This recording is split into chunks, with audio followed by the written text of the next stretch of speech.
let's start with the pledge of allegiance. I pledge allegiance to the flag of the United States of America and to the republic for which it stands, one nation, under God, indivisible, with liberty and justice for all. Okay, Julie, do you have a quorum? Approval of agenda, is there any changes to the agenda, change of sequence, removal of items? No. Okay, then let's, I make a motion to approve the agenda. I need a second. I'll second. All in favor? Aye. Opposed? Okay, announcements. I have no announcements. I do have some celebrations though we need to. Well, then the next agenda item is celebrations. So I would like to, I decided to forego the district administrator's update because of the heavy agenda for tonight. But I did want to make some celebratory announcements that our boys baseball team were sectional qualifiers, lost in sectional, had the coach of the year, conference player of the year. And we had two of our track athletes qualify for the state track meet. Jack Redmond and Reese Grimm both qualified for the state track meet. So I wanted to point out those achievements for those individuals. Thank you. District administrator update, I'll entertain a motion to table that until the July meeting. Also move. Second. I'll second. It's been moved and seconded to table the district administrator update until July. All in favor? Opposed? Motion carried. Item number 8, the consent agenda items. Meeting notice certification, regular and closed session minutes of May 8th, 2023, financial status, and hirings. Any questions about the consent agenda?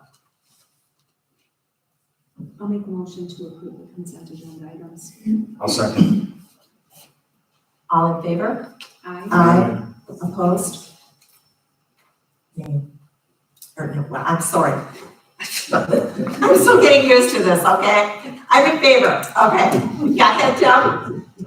Okay, let's move on to item number 9, which is our discussion and action section. First of all, strategic planning update. So I shared with the board last week the draft plan that came out of our final meeting with the consultant. And I would also open this up, Nate and Chris, you were part of the committee if you want to jump in with any comments, but I just wanted to give you kind of an overview of the next steps. So you saw that the pillars were established and that there were some broad goals underneath each of those pillars. And then the list you saw underneath each of those broad goals were a list of just brainstorming ideas of specific goals for either grade level or building level type goals. Current and existing goals that would nest underneath those broad goals. So the Guiding Coalition met today with our principals, and they discussed coming up with an academic goal, like a district academic goal that would nest underneath there. And then we have existing goals, you know, the ACT composite goal, other goals that would then live underneath that broad goal. Those will be worked through by administration and building leadership, or the buildings and grade level teams and the Guiding Coalition before they're finalized. And I would anticipate those goals would be coming forward sometime early fall, like August, early fall, where we would have those goals underneath. But in July, we will bring to the board more or less the pillars and the broad goals for consent and approval from the board in July. After which we will then engage in the process of setting those specific SMART goals underneath each of those areas. So I would open any questions you may have that either Chris, Nate, and I can talk to you about. Matt was also a member on the strategic planning committee. I will tell you that the consultant commented today that the Brenda from MSTC looked over the document and said that she was very impressed with the work done by the committee and what we've been able to work through. So Yeah, I would say there's a lot of good discussion. I was impressed with the number of people that took, so it was close to 9 hours that were spent over 3 days. Yes. It was a good representation of staff and people from the community, so it was actually a lot of that, more than I even anticipated going into it. Yeah, and Brendan did a great job of assisting us with all that. We had a diverse field of individuals and a lot of minds and thoughts and ideas that went into it. And I think we all worked very well together, as a matter of fact. And had some outstanding points brought up, thoughts and ideas from all different types of individuals. And all stakeholders I think, will be impressed. And several students. And we had a wonderful response rate from students on the student survey. Thank you to the principals for participating, having that happen during PPT in wind time where the students filled it out. But that was good to get that student list. So I also am very pleased with what we came out for the pillars. I thought it's very representative of our community and the things that we value here in the district. Very happy with the mission and vision statements that the committee came up with.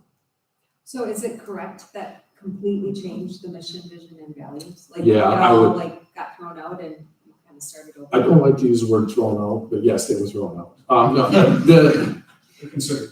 they were considered. They were actually, we had begun the discussion by talking about, do we make some modifications? And honestly, as we looked at feedback from the surveys and we were looking at the results, we just felt like, you know what? I think, what did we determine? Those were from 2009 or 10, that we felt like it was just better to let's just start from scratch with the information we have. And I thought that, It's a good start. yeah, it took 2 hours. That was a 2-hour discussion just to come up with that. Are we gonna wordsmith them, or are we gonna just start from scratch? So, and we were the group was very adamant about making it something, it needs to be something that you can remember. I know Nate pointed out to me at the baseball sectional. I came walking up and I thought Nate was coming to say hello, and he's like, hey, they have their vision. When you walk into their lobby, it's plastered across and it should be something that you're aware of when you walk in the building. Everyone should know what it is, and I think those are very succinct and to the point. That's a high first. What's that? I said high first. We did. But Good. I really I- liked it. Yeah, I have a question. Tell me more about the guiding coalition. Who's on the guiding coalition? I'm going to turn it over. Actually, great question. I'm going to have the principals. Do you want to kind of talk about the formation of the guiding coalition and the role they play in the district? Okay, guiding coalition is a term associated with professional learning communities, so it's to guide the professional learning work. So it is teachers and administrators that work together to basically give a structure we do during the early release time. So when staff members have that time, it's in the student's home at 2:05. What are they supposed to work on, and do they know how to do it? That guidance comes from the guiding coalition. We meet twice a month. We review data from the teachers. We look at the products they're creating to see if we're using our time well, and if they know enough about what our next steps are. So this is a team, we try to develop their skills by sending them to conferences and do the professional reading on professional learning communities and what that means. And then try to bring that knowledge to bear on making sure that time is productive, so it's not just teachers talking, but teachers being productive. It's not, I want to be clear too, that it's only on PLCs. The guiding coalition is not a district leadership team, so we're not trying to figure out why the bathroom sink isn't working, or, grievances about duty-free lunches or things like that. This is only focused on that work of professional learning communities. So it's very narrow focus. Okay, so then who is on the guiding coalition for the strategic plan? Leslie, Matt, And do you mean like who was on the strategic planning and also on the guiding Well, coalition? Yeah, who is Citizen, going to take Emily can go. the pillars and the broad goals? You The said whole it guiding was- coalition. So the entire guiding coalition is working off of that draft. I shared that with the principals today to share with them. Yeah. So they're gonna work as an entire guiding coalition. It's representative of all grade levels. It's folks from all the buildings and grade levels. Everything, the goals we come up with will be only student achievement focused goals, that first pillar. Correct. And they'll be nested directly underneath the strategic plan. And we have 3 members of our guiding coalition that are on the strategic plan committee, so they see that. Okay, so if the guiding coalition is working on the student achievement goals, well, what is the next step for developing the other things related to the So other pillars. So that'll come out of that administrative oversight that we talked about, like determining which groups are gonna then work on the goals under each of those. Like, so when we get to the facilities prioritization, that's obviously gonna involve Dan Giles and Okay, administration and staff, applicable staff that we do like a building assessment and a grounds assessment. So that'll be the next step. We didn't want to get too far down the rabbit hole until we had board approval on the pillars and those broad goals before we started doing that work. So, and we have to have, regardless, the guiding coalition would be working on a district goal, they did last year. So that work would happen regardless. okay, It's just that it'll nest underneath that student achievement. And I do want to be clear, the guiding coalition will not be responsible for all the academic goals under that. Like grade level teams and buildings will also have goals. Like one of the exemplars we used was Mayville School District had a pretty exceptional plan. And they had some of those, like the academic goals had 14 individual goals. Like, it could be like third grade reading proficiency could be a goal underneath there. The guiding coalition is gonna work on like that broad, kind of a district level academic goal that would be a SMART goal. I hope that makes more sense. Maybe. that's helpful. Yeah, That's so it'll be one piece of the academic goals. The rest will be set by grade levels or building levels. And then we'll bring those all to the board prior to the start of the school year to kind of review. Okay. Well, Chris and Nate, thanks for your work on this. Julie and Rick, do you have any other questions related to progress? I don't, I understand. Okay. Thank you. Let's go on to item B then, the second reading and approval of updates to policy 141, board officers. Second reading with no changes. Second reading with no changes, so I would entertain a motion to accept the second reading and approve updates to policy 141.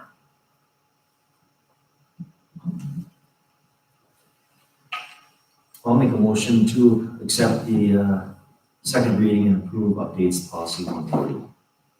Second? Is there a second? Okay, it's been moved and seconded. All in favor? Aye. Opposed? Okay. Item C, second reading and approval of updates to policy 453.4, administering medications to students. No changes from the first reading. Okay, I would entertain a motion to accept the second reading and approve the updates to policy 453.4. I'll make the motion to accept the second reading and approve the updates to policy 453.4. Is there a second? I'll second It's been moved and seconded to approve the updates to policy 453.4. All in favor, say aye. Aye. Opposed? Motion carried. D, first reading of updates to policy 411, the equal education opportunities, 411 exhibit, and 411 rule, student discrimination complaint procedures. This was a WASB recommendation for updates to the policy.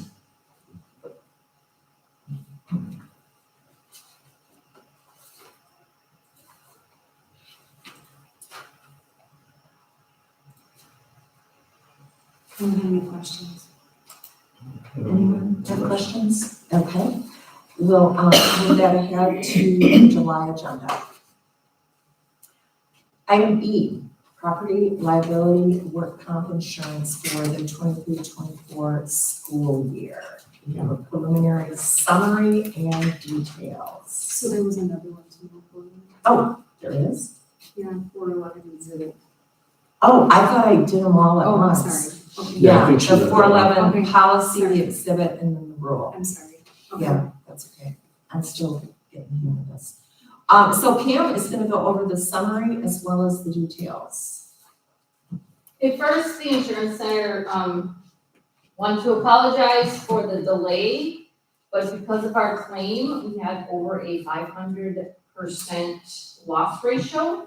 So that elevated us all the way up to their administrative committee review to make sure that they were going to still offer us insurance. So Deb, if you would like to click open the premium summary one. So if you want to follow along on your second page as well, perhaps, of the summary or the detail.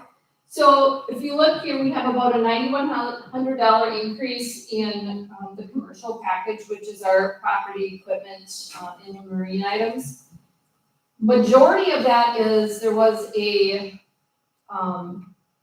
insurance-wide increase on property values for school districts of 5.8% off the top, or on the top of what already was valued, because of the cost of materials, and they really hadn't adjusted that since COVID. They've been keeping it around 2 to 4% increase every year to cost to replace, and this year it was a blanket, everybody got 5.8%. That coupled with our claim did increase our premium $9,100. Now, I did talk to the agent, he said the majority of it is because our property values went up $3 million with the 5.8% increase. Okay. The next item, our commercial package, negligible difference there for general liability, auto liability, school board legal, and our cyber.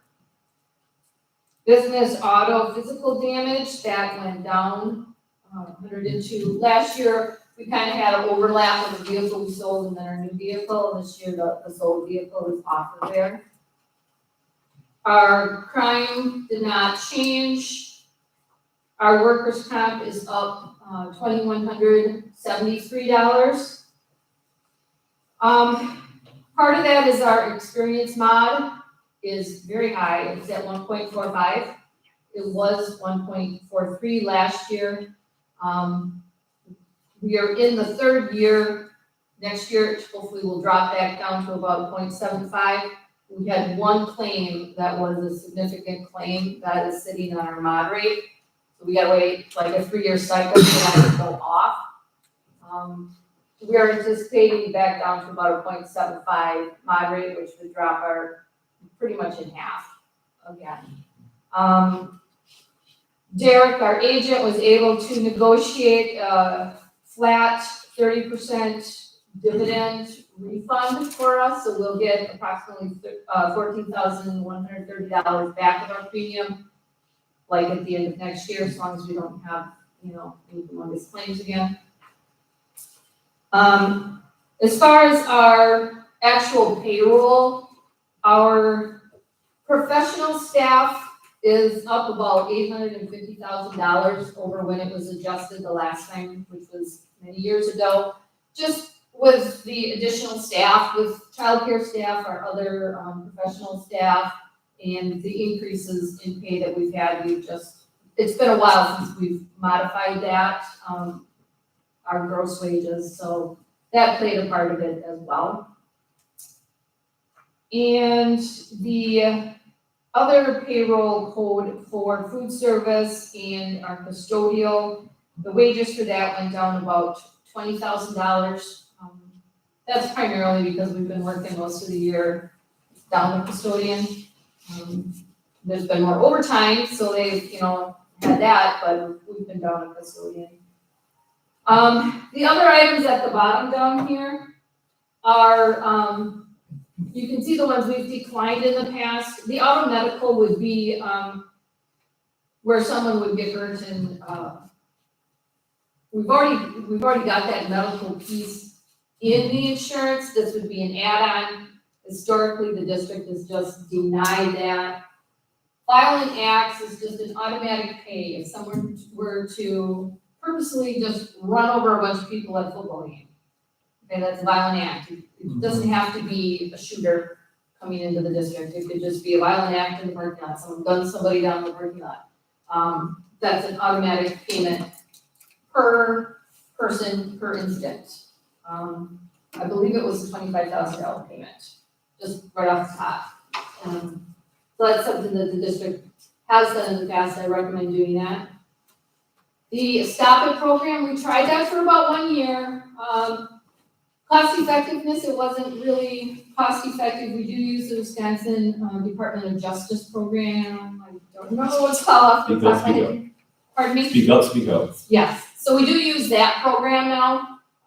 So this coverage really, I don't feel is necessary.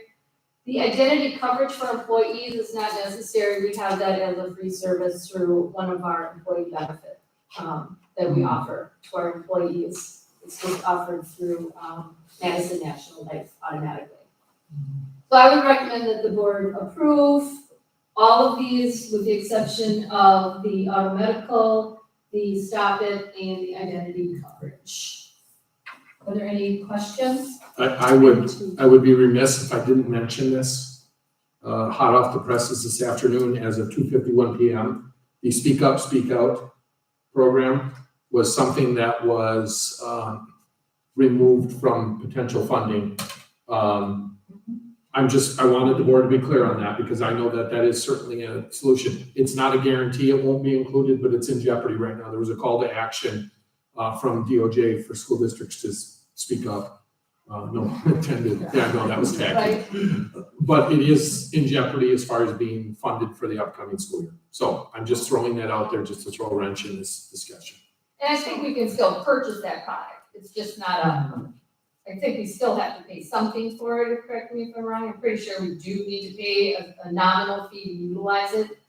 We don't pay anything for Speak Up, Speak Out. We don't? No. Okay, No. so it would go back to being a paid for program. Because we used to pay like $225 a year Yeah. for it, I wanna say, so it would still be, but I we think can add that later if we need to add stop it back in. Okay, I think it Okay. would be helpful to define what this is. It is a program where anyone, like mostly the students, the staff could use it as well. They would have an ability to contact anonymously if they know someone is planning something to harm others, to harm themselves.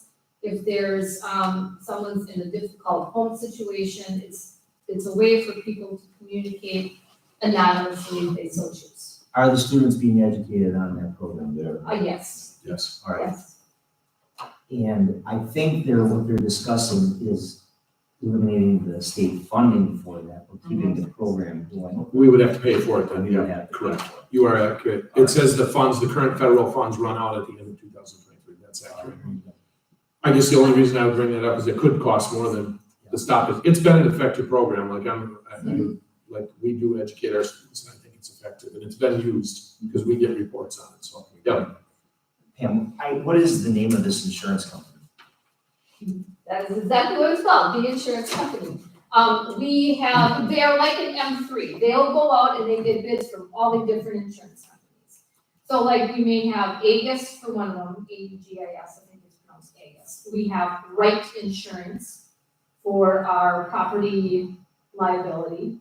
We have AGIS for auto. We have Accident Fund for workers' comp. Because it literally came out at 2:30 today and we got it in our hands, I don't know if those are all of the same people that are still, maybe he got a better bid from a different company.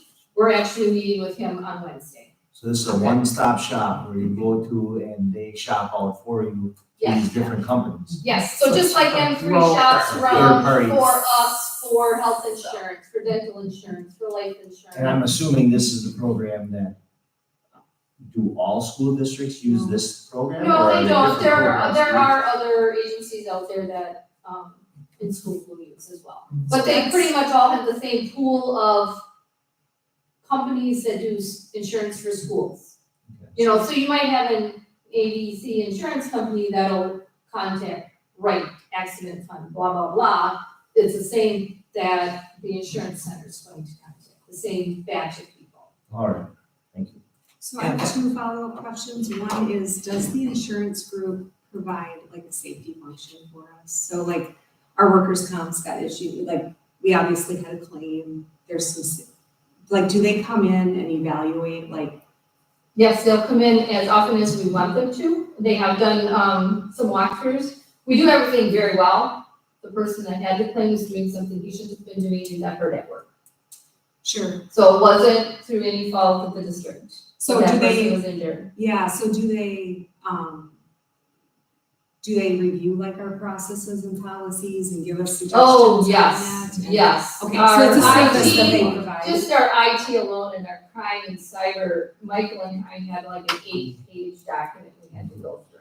Sure, And okay, great. So they provide that service. as a Definitely. Management. And then just to Definitely. ask Chris's question, because it's a substantial increase, did we bid it out? I mean, I know Tricor reached out because they actually called me wanting someone to call them back because they wanted to bid us out. Like, did we bid out another? No, we did not. Okay. No, we did not, because the insurance center does that for us. Right, but there's different entities that we can utilize that they might, I mean, we just changed ours, and when we changed it from an entity, we actually went with them 3. Like, even though they all have the same entities they can go with, they all have different buying power, and we actually got a better deal with the other one. So I feel like, I mean, my thought would be with a substantial, almost 10% increase, that we probably should get a second bid just to make sure that there isn't a more cost-effective, like, just to hold them in check, is my 2 cents. I can say we're not gonna get that before we need to have insurance in place. by Otherwise, we July won't 1st. have insurance on July And 1st. because of our claim history, we would go to, they would have to elevate us for review as well. And I know that Tricor just sold, and they're not doing much for school insurance anymore. So this is another one of these items that we have to act on Right. today. Right, I mean, if everyone is adamant that we go out and get other bids, we can. We would have to then cancel all of these at some point in the future if we would go with something else. Let me continue with my comment. When does the industry usually start providing bids for the next school year? Beginning of April, The beginning of April? that's when we started the process, yes. Okay. I guess I would like to see in the future, maybe we start this process earlier so we can vote on it at a May meeting, you know, or at least look at the evidence at a May meeting, and that may involve working with the insurance center to say, our board would like to get this information earlier. Do we have an option to vote to go with this? But, I mean, are we locked in for a full year? Could we vote for it so that we're continuing it? But I don't know what the cycle looks like for school. So I don't know if you can still have someone else go to bid. Like, could we still get a second bid and change it in September if something comes back and change, or are we kind of locked in for a year and we would be looking a year out? I think we could probably switch insurances at any time, just like any other business system. I think that we could. Sure. It's not something I've ever researched.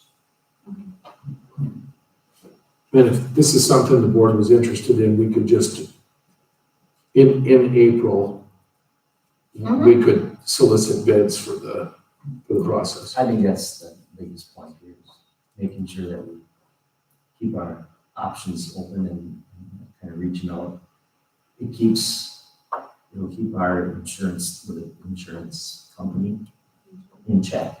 Well, very similar to the banking, to the depository conversations. Right. Yeah. So, Yeah, and Yeah. I don't think we have a problem with them. We probably want to go with them. right.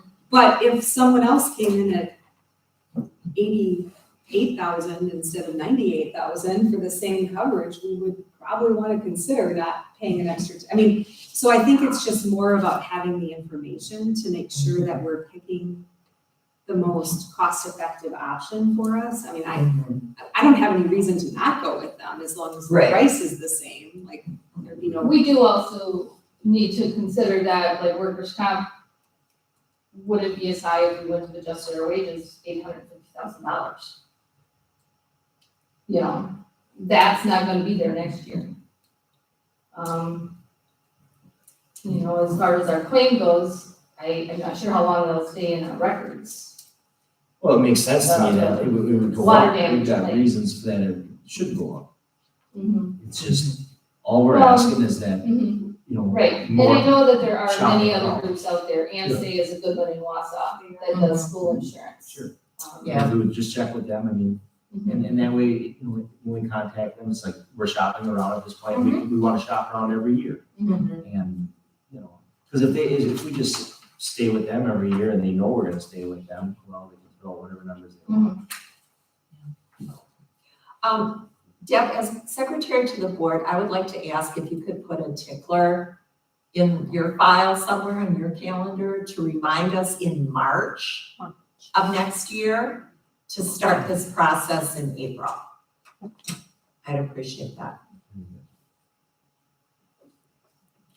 I still would like to recommend that we at least seek out one, if not multiple, like, is anyone else even interested in bidding on us? And maybe they're not because of what's happened. I didn't know that the insurance company was questionable about bidding on us either, right? So, I mean, maybe no one else even wants to, but I think that if we can change it anytime, I don't recommend us waiting a whole year to make sure that we've chosen the best option for us fiscally.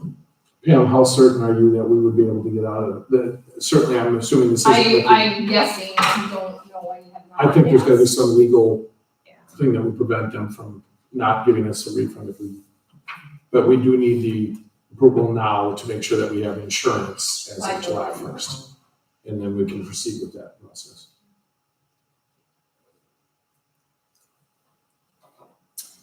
Okay, so what I think I hear you saying is that we need a motion to proceed with getting insurance for the 23-24 school year that's effective July 1st. Would that be correct? Correct. Okay.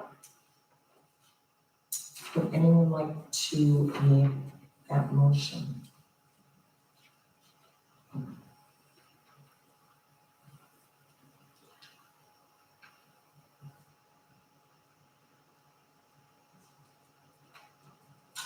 If no one will make that motion, I will move that we authorize Pam and Jason to secure insurance effective July 1st, 2023, but with that securing insurance, with the caveat that trying to obtain at least one more bid for the work comp.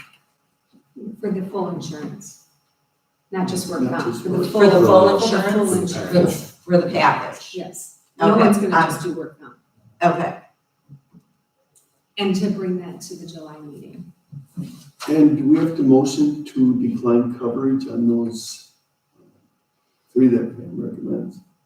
I I would think say with the you need to approval, do it in that's- the meeting. Presented, I would say if you just say, decline these as declined in the previous year.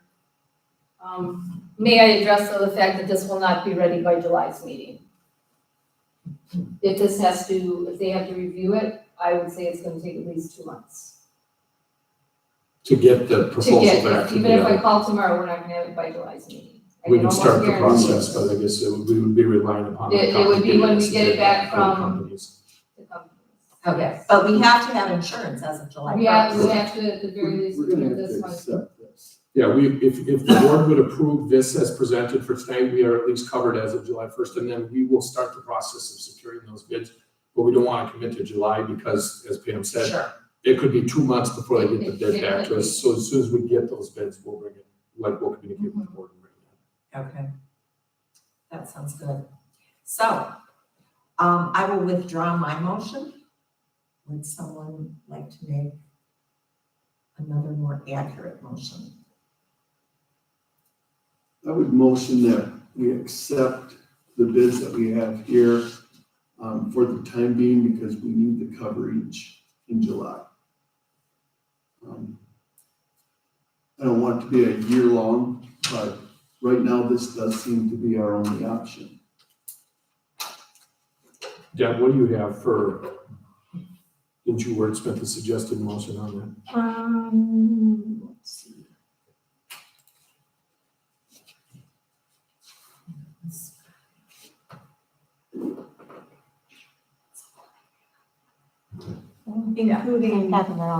Including the violent acts. Because that's the only additional one that we're, With the option of violent act. with the option. As presented. Yes. I'll second that. Any other questions or discussion? All in favor, say aye. Aye. Aye. Opposed? Motion carried. Item F, request of transferring money. Request of Fund 46 transfer up to an additional $157,525. When we had processed October's budget, we had utilized that dollar amount out of Fund 46 to pay for the wireless flat work. And we had said, but it wasn't budgeted, we budgeted $0 being transferred back into Fund 46. I just want to have the board's okay, if the funds are there in Fund 10, to put money up to that repayment amount of the $157,525. If you choose not to do that and there's a surplus, it'll just stay in Fund 10. I'll make a motion to authorize the transfer of the $157,525 to Fund 46. I'll second that motion. It's been moved and seconded to authorize up to $157,525 to Fund 46. Any further discussion or questions? I just want to say thanks, Pam, because, you know, those things can get missed sometimes, and that's a big deal. So to have that transferred back. So thanks for bringing that to us. Okay, all in favor? Aye. Opposed? Motion carried. Next, we have item G, handbook updates for 23-24 school year. Let's start with item number 1, the employee handbook. So the time-sensitive piece of the employee handbook, the original intent was to bring the employee handbook in July to the board.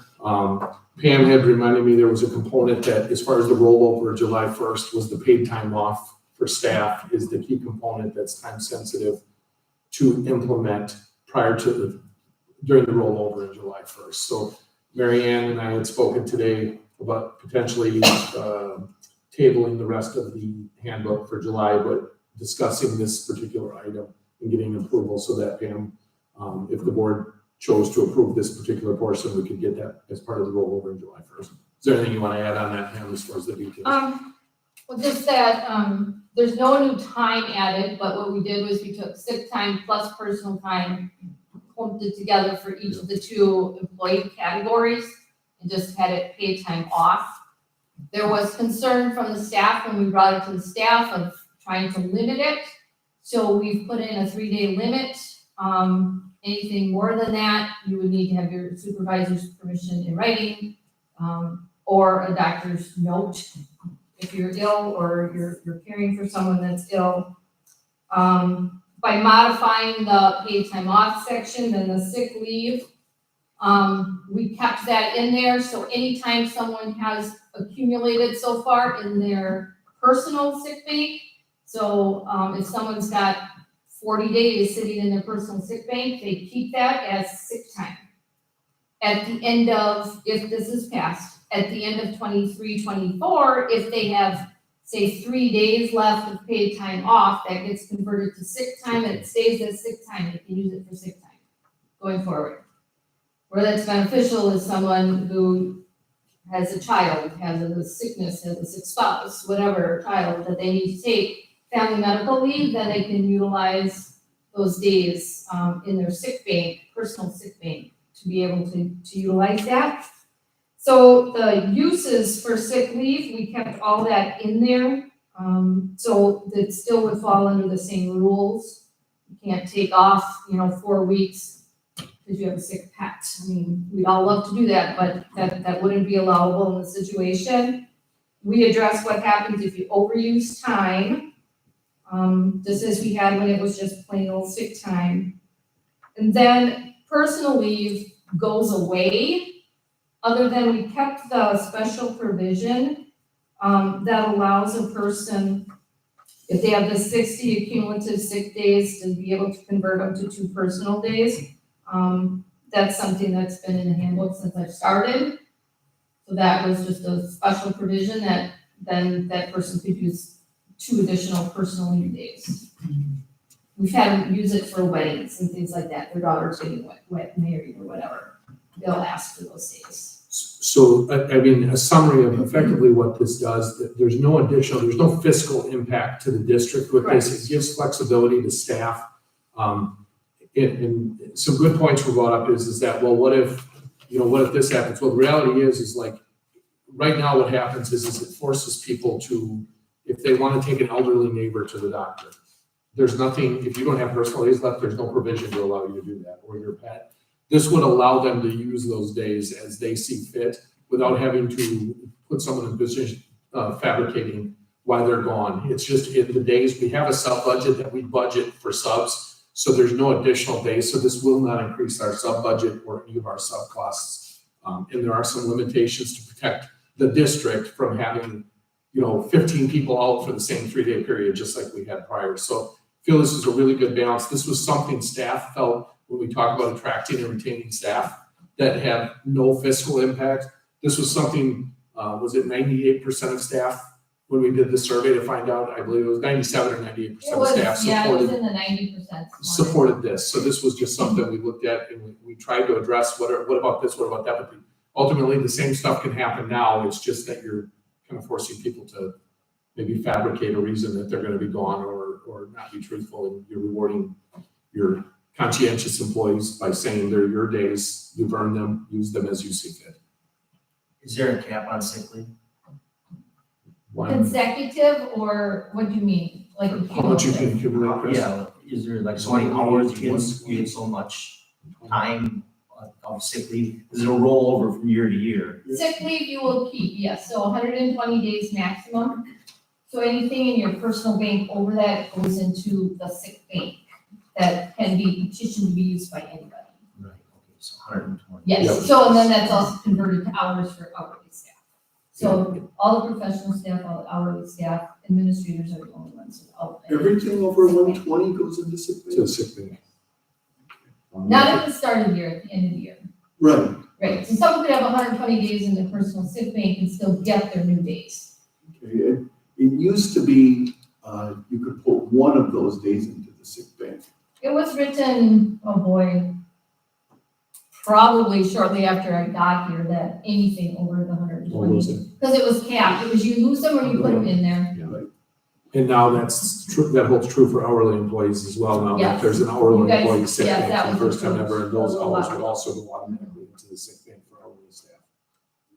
So, question, it's the same number of days. Mhm. Currently, it's 3 personal, 12 sick. And- For year up, for Yes, for a for calendar year, year. calendar year employees. And the thought, and then the proposal is just 15 instead of 3 and 12. Is that Yep. correct? That's correct. So but there's a current difference between, again, I'm not saying I agree or disagree with it. I'm just trying to understand the concept. Like, there is a fundamental difference. The way it's been structured currently is there's really, in your contract, there's 3 days that you can use them for whatever you want. Like, they are yours. Personally. Yep. Take what you want, and then there's 12 days that if you're sick, we wanna make sure you have a way to like tap into something and have yourself covered. Now, I understand that some people might have called and said on those 12 days, hey, I'm actually sick when I'm not sick. But the intent of putting it together was 3 personal, you have a 180-day contract. 3 days were personal, 12 days were sick. Now, what we're saying, Not for those staff. They had 9 and 3, because that was school year, like professional staff Right. would be 9 and 3. okay, so and 9 was sick and 3 was personal? That's correct. Okay. Yep, for teaching staff. Okay, Yep. so for teaching staff, but now we're saying kind of in a sense you have 12 that you can use for anything? For anything that you want, and you still have your sick days if Liz has 70 sick days in her bank, did I get that right? Don't disclose that. She can still use those if she wanted to use, Pam, jump in if I'm not Correct. clarifying, she can still use those for sick days if she's sick, and then she can save those 12 days, but that's the same, like, now you would still be able to use any combination of those days for whatever you choose. In those, at the end of the year, whatever you didn't use of those 12 days would go into that sick bank, and then they would get 12 new ones at the start of the next school year. Got it. So is it encouraging people to use all 12 days? I don't believe think it's so. encouraging people to be forthright in what they're doing. In the past couple of years, we've had a few staff members say, well, how come so-and-so can take off on Friday to go up north?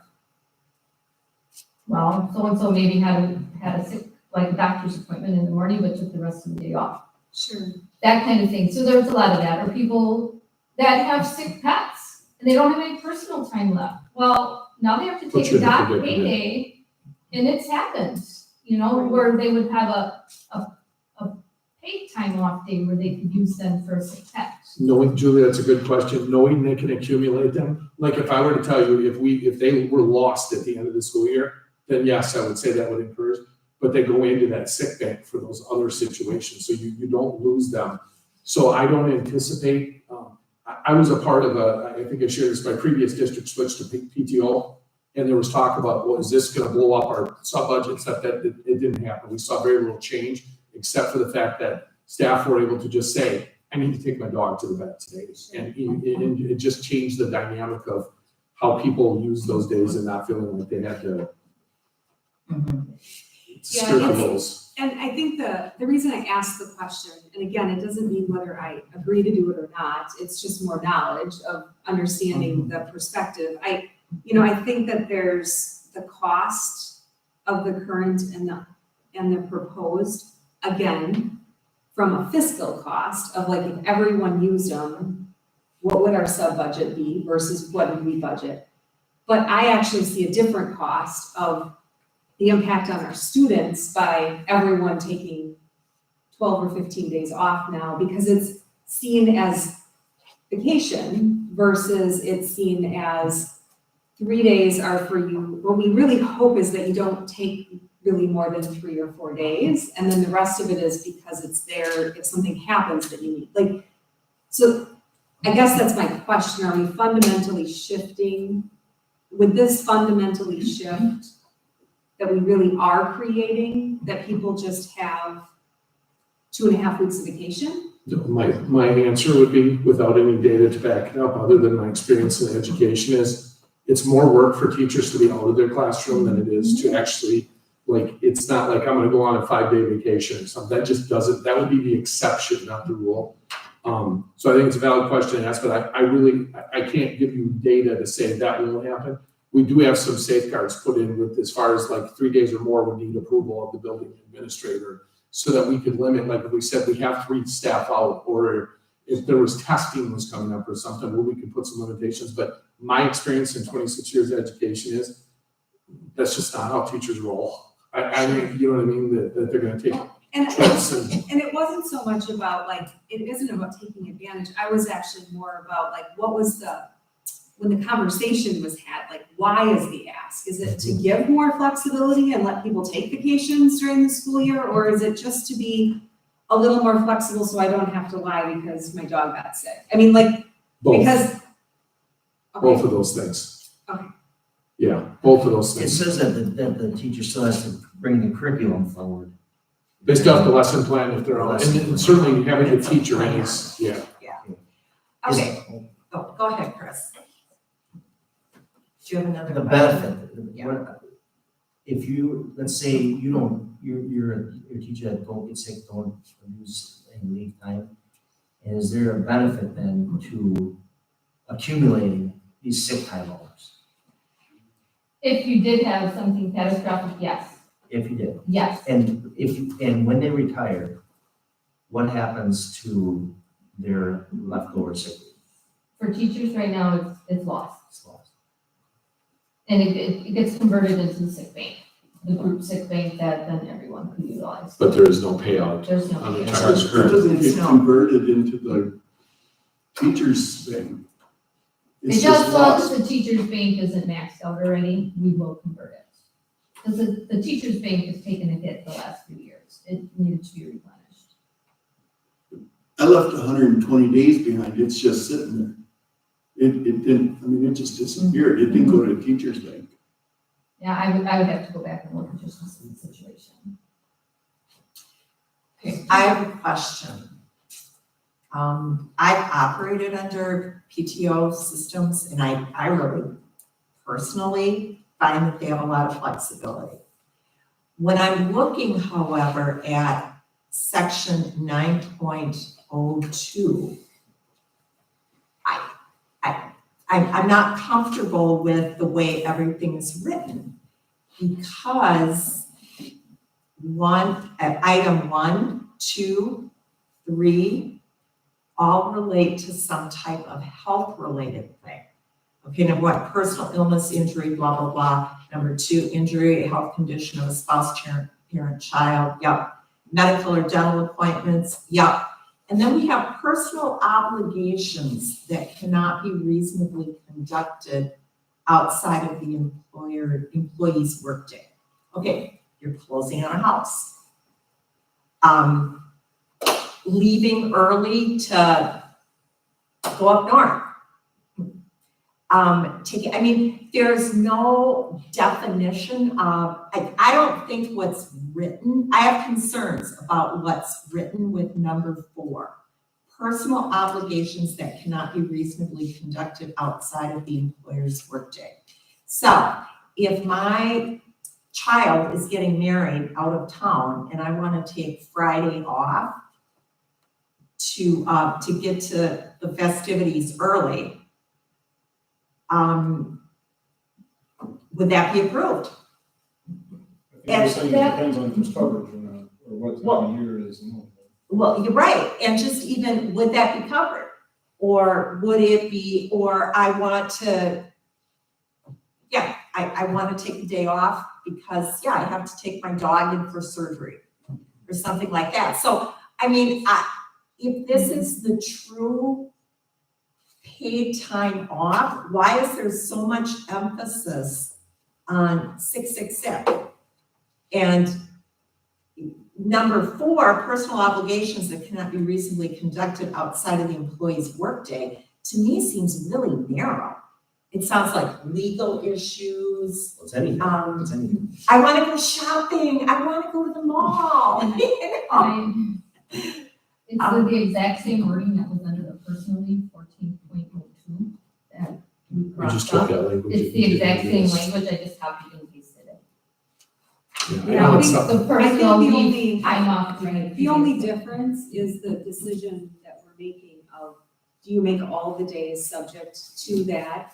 Or are only a small subset subject to anything that a person might want to do? Because my guess is unless it's everyone in the, unless there's too many people asking for the same day off, and or someone is asking for a week and a half off, well, actually 4 days, right? Because it's after 3, that no one's gonna ask questions. Like this is intended It's to positive not intent. ask questions. Right. It's intended, so the decision we're making is, are we creating the opportunity that people now have 12 of those days versus 3 of those days that no questions get asked?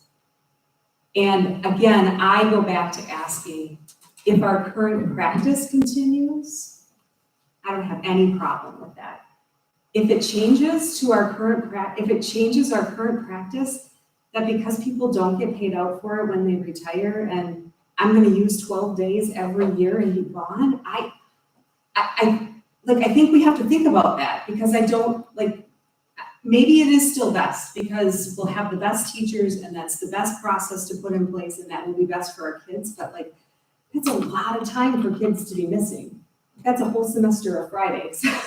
So that concerns me, if that is, I think that's the part that's hard to make the decision, because I certainly, for the right reason, want to be flexible. I wouldn't say no to any, but I also don't want to create something that people feel like they're losing something if they don't take their 12 days off, because any normal human would take all 12 days off if they felt like they were losing it, because why wouldn't you, right? Like, I mean, of course you would, that would make sense, that's what you should do. So I'm still not sure that I understand the intent of what we're trying to do. Are we just trying to create flexibility? Or especially if you're, if you're in year like 25 of teaching and you already have maxed out your sick bank and you got more than anything could happen, like, why wouldn't you take 12 days off every year? But you still could. You could do that under the current system. You would just say, I have a sick kid, or I'm not feeling well today and stay home. That's the point I'm making, is that really, with the hypotheticals, that's what people could do right now if they chose to do so. I mean, that's just, yes, Sure. so, Sure. no, I get it, but yeah, go. I just want to address Drew's question about what's in Mary Ann, the 666 components here. When I look at people's information, that's something in my office I see. If they've got the same thing like Father Dr. Quinn, at that point I'm going to reach out to them and ask, do you need family medical leave? Do we need to set a support system up for you?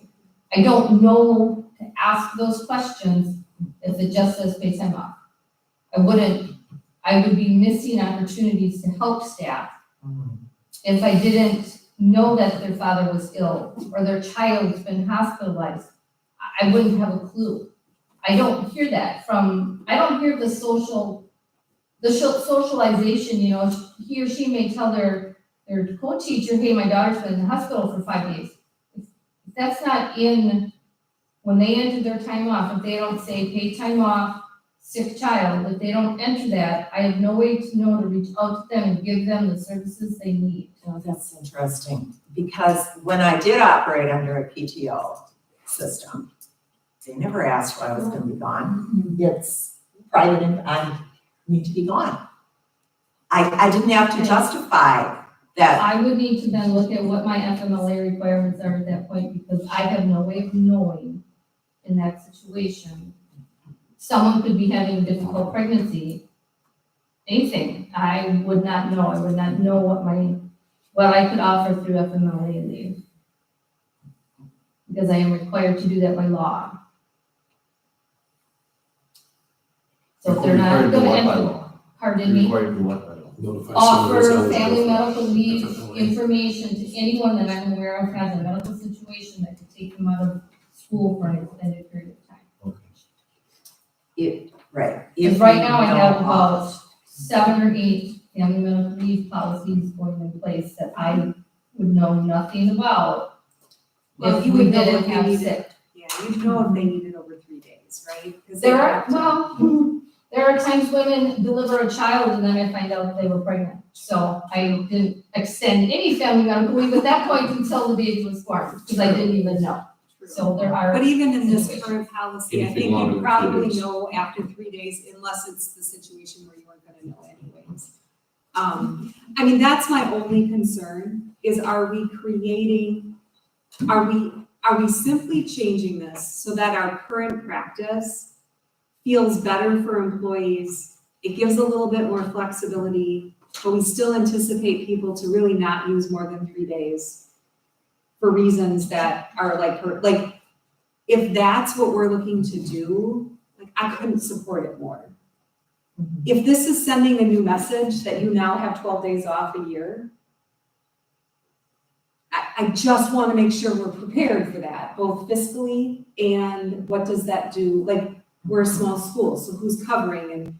And there's a difference to cover 3 days in qualified people to step in and teach our kids than 12. I mean, like, so I just want to make sure that we're not fundamentally changing without knowing all the details. The message that was communicated to staff when we rolled this out was, you're professionals and we use the scenarios of your dog or an elderly neighbor as the scenarios where this would come in useful for staff that were out. So I can't control what people think, but the message from the district was the first part you just labeled, was giving them the professional flexibility. And I just don't anticipate there being, I can't say no one would take advantage of it, but once again, I would fall back to, really now, you could fall under the same realm. People, they still have 12 days. And And we do have the limit of anything over 3 days, we need a doctor's note, or you need to tell us, my daughter's being married in Hawaii. That's kind of an exceptional circumstance where it would make sense that those extended days would be approved, and planned out, so.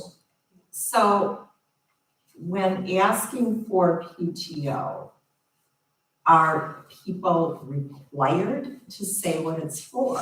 I mean, with the medical, okay, I got strep throat, or I have to take my elderly mother to the hospital, or the doctor. But what if, I wanna leave early I wanna not And they would just use the reason code personal. So there's a reason code and a time off code. So the time off code would be paid time off, and the reason code would be personal leave. With So no what are other the others? details. Or sick self, or sick spouse. So it still would be paid time off as your time off code, but then your reason code would be just personal. They don't need to tell me They're what gonna it tell is. us anything. Sick self, they don't need to tell me if they have strep throat or appendicitis. As long as you can check the box. And if they were sick and wanted to If- put personal, they could put personal, they just code it however they choose. Okay, that's additional information that's helpful, I think. Okay. Well, we've been discussing this for a while. How does the board want to proceed? Do you want to accept this policy change tonight? Do you want to not accept But it's the not a policy policy, change? it's not a policy, it's just. It'd be step handbook. yeah, It's change staff it. handbook. Well, but it's policy. Yeah. I mean, it's not a formal policy, but it's, Right, but the policy wouldn't get reviewed again until someone wanted to review it. This is gonna be looked at, it's their year of the handbook. So could we approve it and look at it next year? We will, because the handbook will come back every year. Right. Right, and then see and compare how it's gone. Well, that would be data we could present to the board after a year of this. We could present to the board, like if we saw a spike in time usage compared to what we've had in past years here. And my personal view is that, there's not a lot of data behind it besides the experience you're telling us, but it sounds very plausible to me, and I think it's just another way that is a, possible recruitment and retention tool that might not have a lot of extra cost to us. There will be some, just like Jason's point is, if someone's gonna use this, they're already using what we have, so we're not adding anything additional there. But I think we'd be definitely good to see, track those, how many sick days we used this year versus last year. Yeah. And maybe evaluate that. right. But they're not sick days, they're Just days. But what Donna said, like she's saying, Right. we have the data, whether or not it's right or not. right. I guess even right now, I'd be interested in, because data's only a snapshot in time unless you have something to compare it to. So I think that if we do want to look at this, it would be helpful to have some historical data related to, the number of boxes checked, illness self, illness family member, or personal. So we could actually, Well, and I think it's just number of days. So if we're moving to this, all the data that I feel like I would need is what did we use in the calendar school year 2022, 2023 for staff days requested off? And what did we use for calendar 2023, 2024 for staff days off? And changing it to PTO, did that create flexibility, but not a policy change that you actually have 12 days of vacation? Or did it change the policy of we now have 12 days of vacation? And that's what we take back to revisit for next year's handbook, so that one, we make sure that it is what we want. Again, we might decide that's what we want, because that's the recruitment, like that's what we need to do, but that's a different, like that's a lot of instruction time being gone. Like I think that's a different conversation that I just want to make sure. Or is it just we gave flexibility and we didn't ask a gazillion questions because someone wanted day 4? Okay, like I think that's great. So I mean, I think just total days, like what's our current practice, and then by making this change, how many days got rolled into sick time versus how many days were used?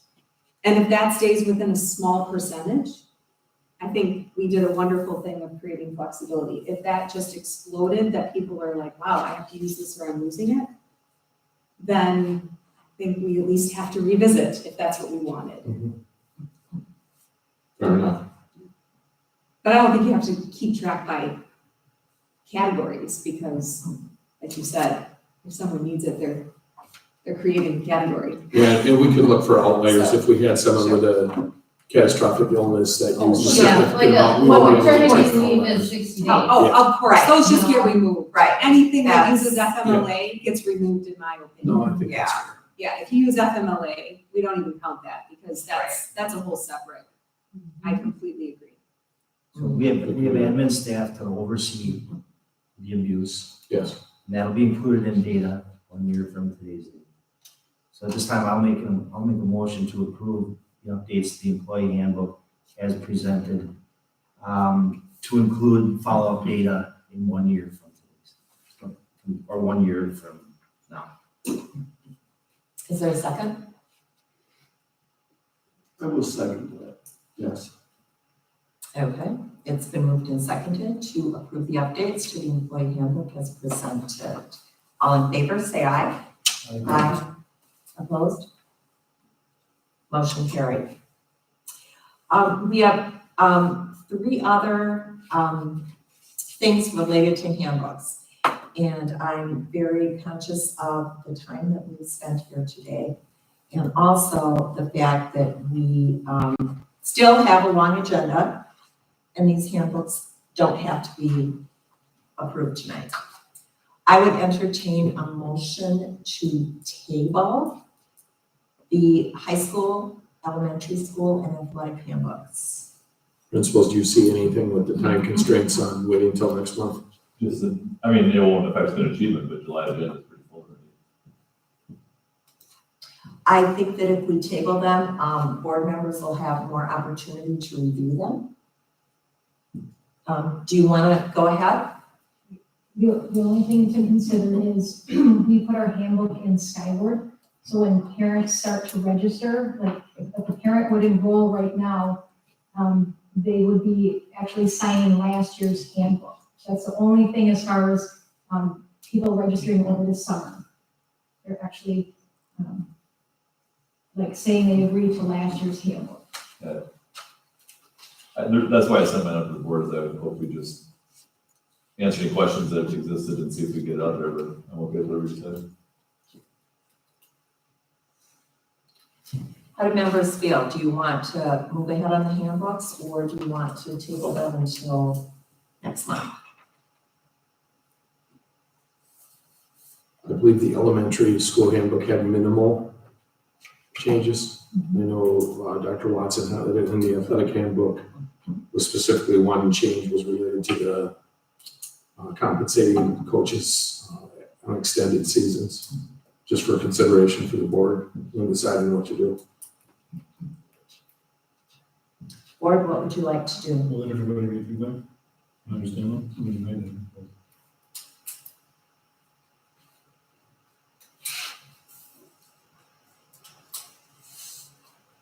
Did anybody read it? Have any questions? I didn't see any. I didn't see any questions. Big minor questions. Then then let's go ahead. Should we set a time limit and start a discussion here? I think that would be really good. Okay, item number 2 is the high school handbook. Did you want me to just answer the question since the board's had this, or do you want me to brief the changes? How would you like me to proceed given time? Why don't you just direct us to the changes real quick? Yes, ma'am. So, when you have the agenda or you have the handbook, I left them highlighted so you can skim quickly.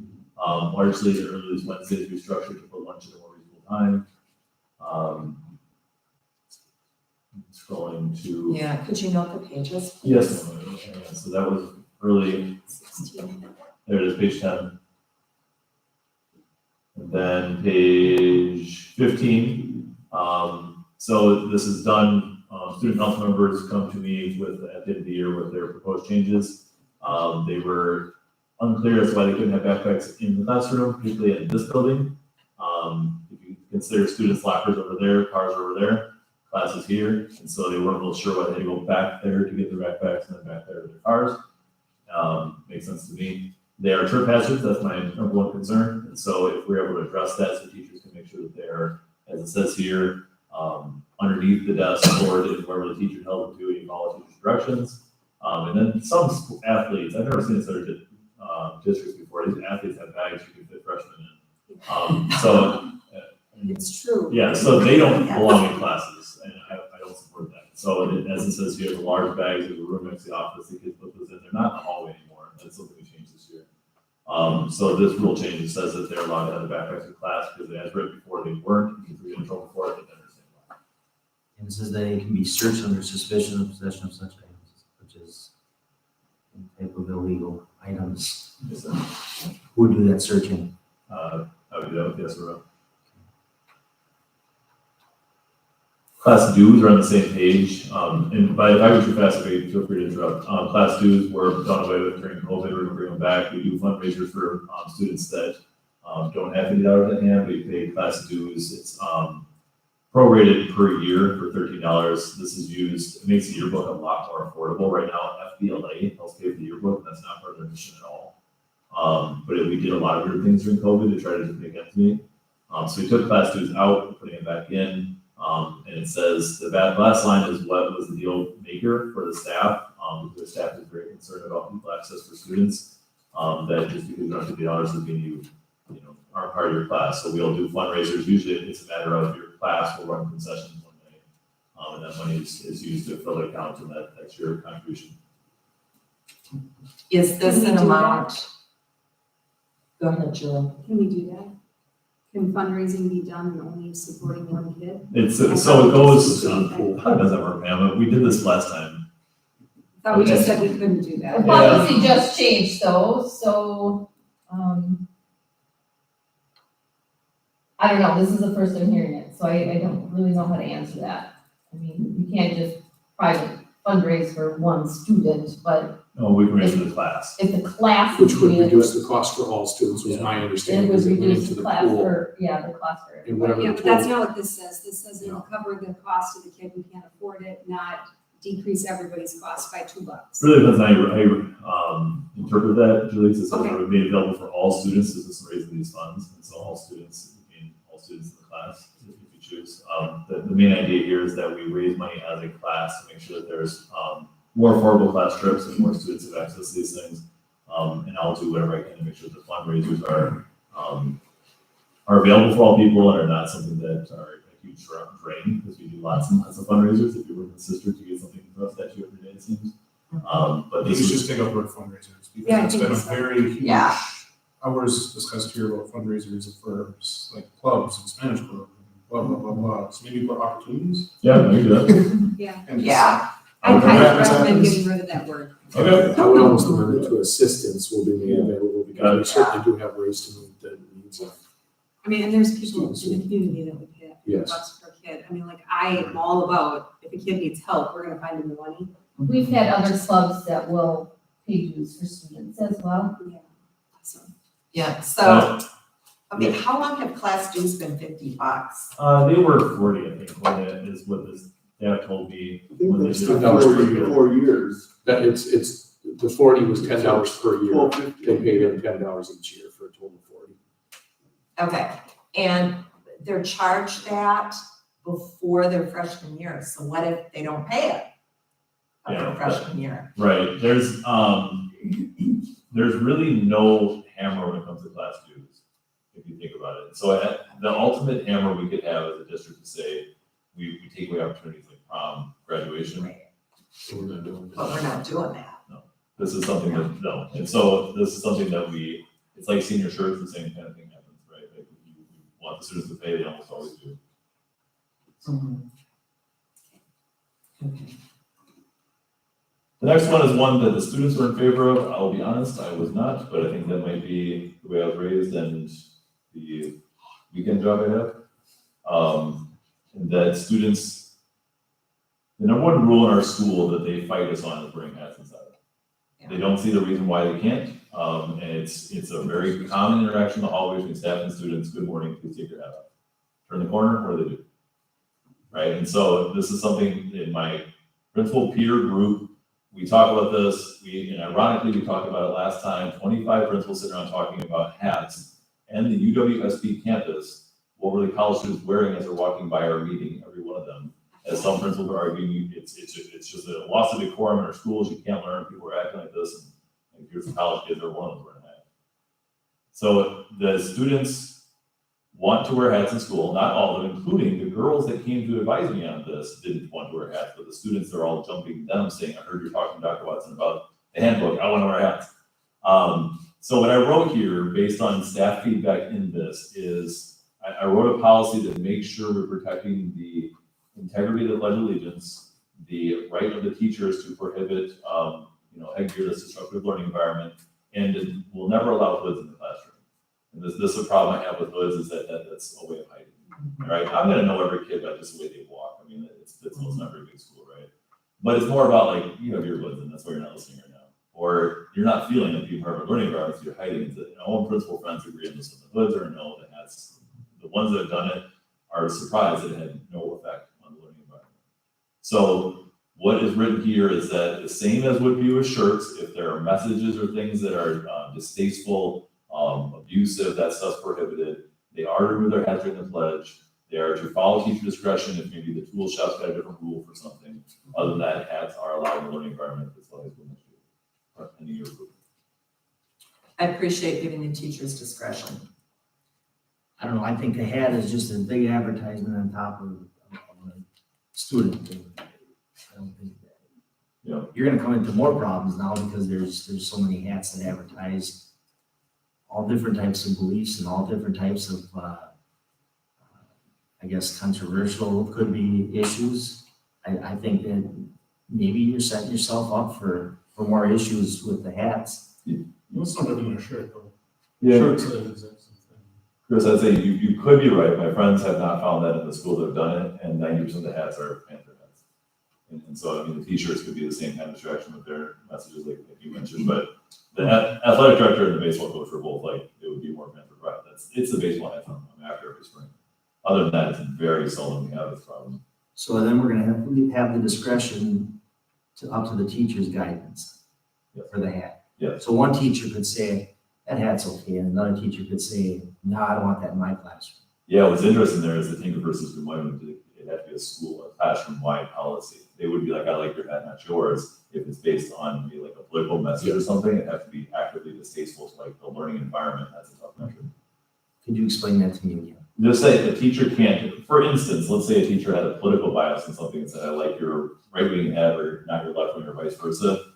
That is poor. It could not do that, right? And so they cannot have a political bias. They have to have an argument that this is actively distracting from the learning environment, which is something that's even a hard case now to make with teachers and things. You usually stay out of that stuff unless they're like, are kids really upset about what you're wearing, or does the teacher not like it?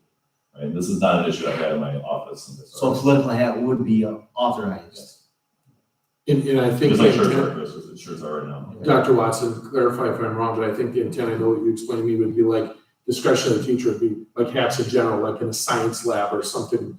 It couldn't be, well, that hat's okay, or this hat's okay. It would be like, I don't want hats in my lab, during that situation. But Dr. Watson's right, the threshold is extremely high when it comes to free speech and expression with both shirts and hats, that we don't, you don't touch those things because it has to be proven to be creating a distraction in the learning environment.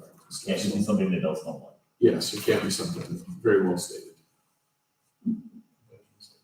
Yeah. Even a Vikings hat has to be a Auburndale hat.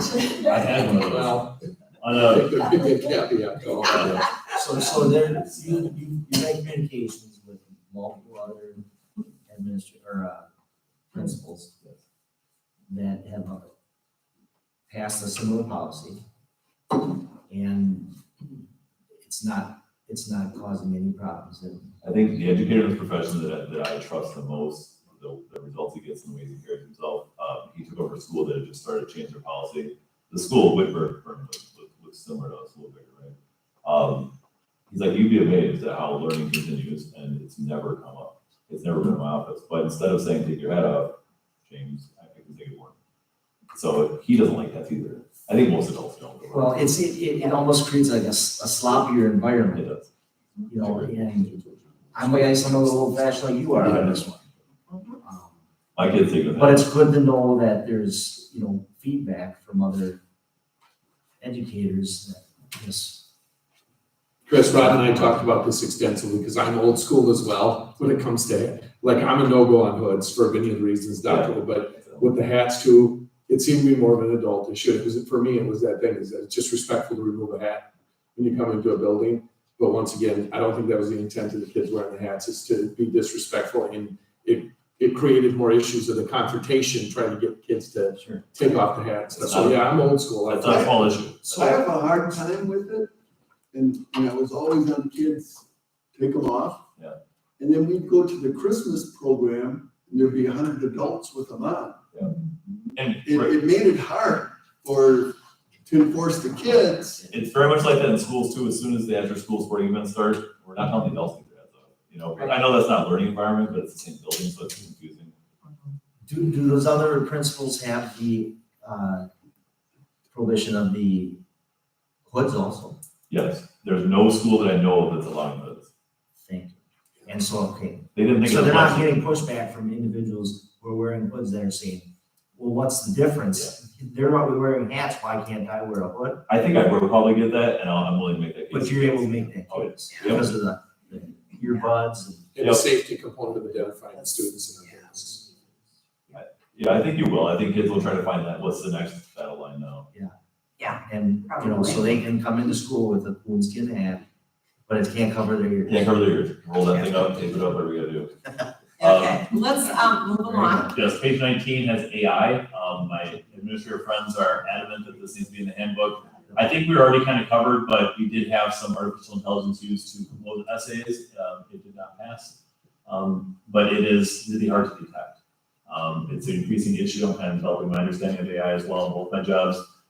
With this one, this inappropriate use of our artificial intelligence policy fits underneath our academic integrity policy, and it just covers us in case the students say, I told it what to create, so I'm the creator.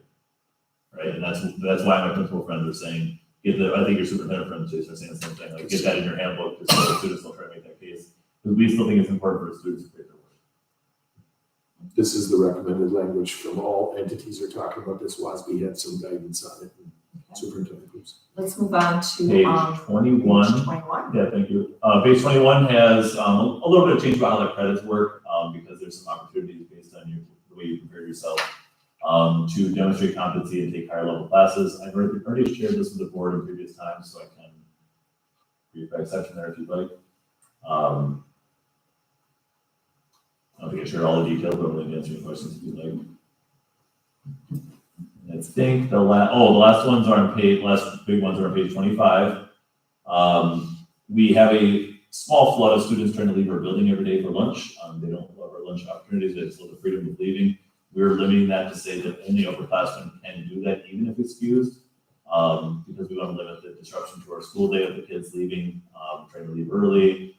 They haven't caused a huge problem, but we think this should be something. We do have a close campus in our school. We're clarifying that language. You would have to have a parent daily sign you out if you're under 18. Once you're 18, you can sign yourself out, but anybody could lose this privilege if they're not withstanding, for instance, if they need to stay home. So my only question about this is I completely support the underclassmen not and the old, but it doesn't, it says parents can sign you up, but it's discouraged. Mhm.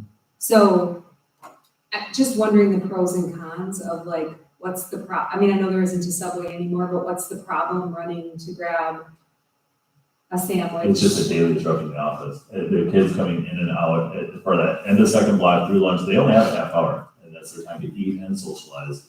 We'd like them to stay with their peers. It's quite often a chance for teachers to check with you and say, hey, don't forget to get that test. It's not a huge problem. It's not something I want to take a lot of board time with on this, because I think out of 170 students, we're talking about 30 a day on average that like to take advantage of this. We'd like to limit it, but if it's only upperclassmen, usually it's the only ones that can drive anyway. Then we may limit that, and we may offer a little bit of a carrot to the upperclassmen and say, that release of responsibility, you're approaching adulthood, you can be a little more free now. it's discouraged because it's just disruptive. You want to call from into the office every day. So maybe we shouldn't allow anybody to leave campus. It is hard to tell parents no though, Chris. Like the parents call and the kid can go like your kid. You know what I mean? Behind the wheel is I would actually say covered. though that the culture is, like, we've created a culture that it's almost like it is expected. I And what mean, and Julie, the culture was getting more and more. That's why I put this in here. well, that's kind of my ask. I mean, again, my kid's a whole year out, but I mean, I got bothered every 11:45 at work to have to call to say he could go get something at Cenex. I'm And like, now- seriously, this is so annoying. Right, and any parent that's bothered now, it's like, well, they have what he says is good, but so, you know. each their own. Sure, okay. So we do want to try to not have them be out and about in Pittsville. And all the changes you guys, whatever ones you approve here, I'll put in my communication to parents beginning of the year, the big piece of the change policies for this year, so they can make that case too, saying, you'll graduate. Cenex is, Okay. you know, okay. Behind the wheel is not in the handbook at all until now, because what we find, for anybody who doesn't know, it's really hard to get your behind the wheel credits in Pittsville. We don't have 4-lane roads or stoplights. And so they have to get to Marshfield. That requires a significant loss of time from the school day. We weren't allowing it at all. We started allowing it a little bit as experimenters in the year when they filled out a form for it. It didn't turn out to be a big problem unless the student was asking to leave class and they weren't doing well in that class. And so what this policy says is that they can, but no more than 2 times per class per term. So they might have to spread it out into 2 terms or use different times of the day to do it. Working with their driver's ed instructor. If they're doing poorly in class, they shouldn't miss that class to go drive. And if they've missed more than 10 days, then that's true according to DPI, and so we don't want them leaving to drive then. And I did have to turn down some students for that because you should be in school then. I'll have a separate form that I'll share with students and parents to do that instead of the pre-arranged absence form, because it should be far simpler for this, because they're not really missing school, they're just being excused for a lot. The other changes are not things that they're just changes in wording. I'm willing to answer your questions on.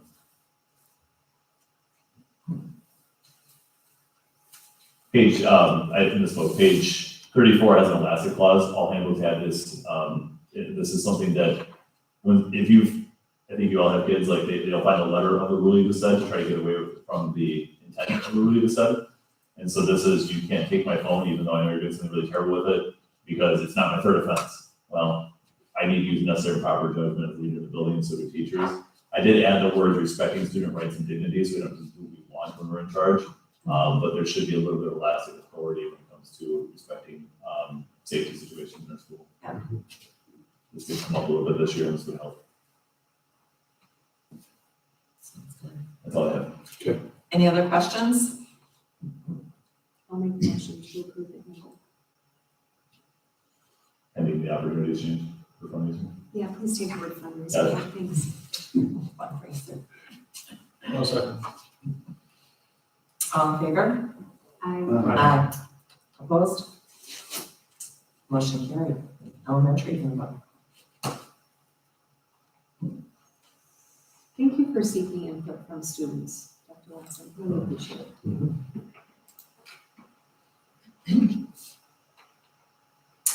I really just have the 2 changes. We put, Matt, Mr. Sherwood and I worked together just to put some language in the 4K program.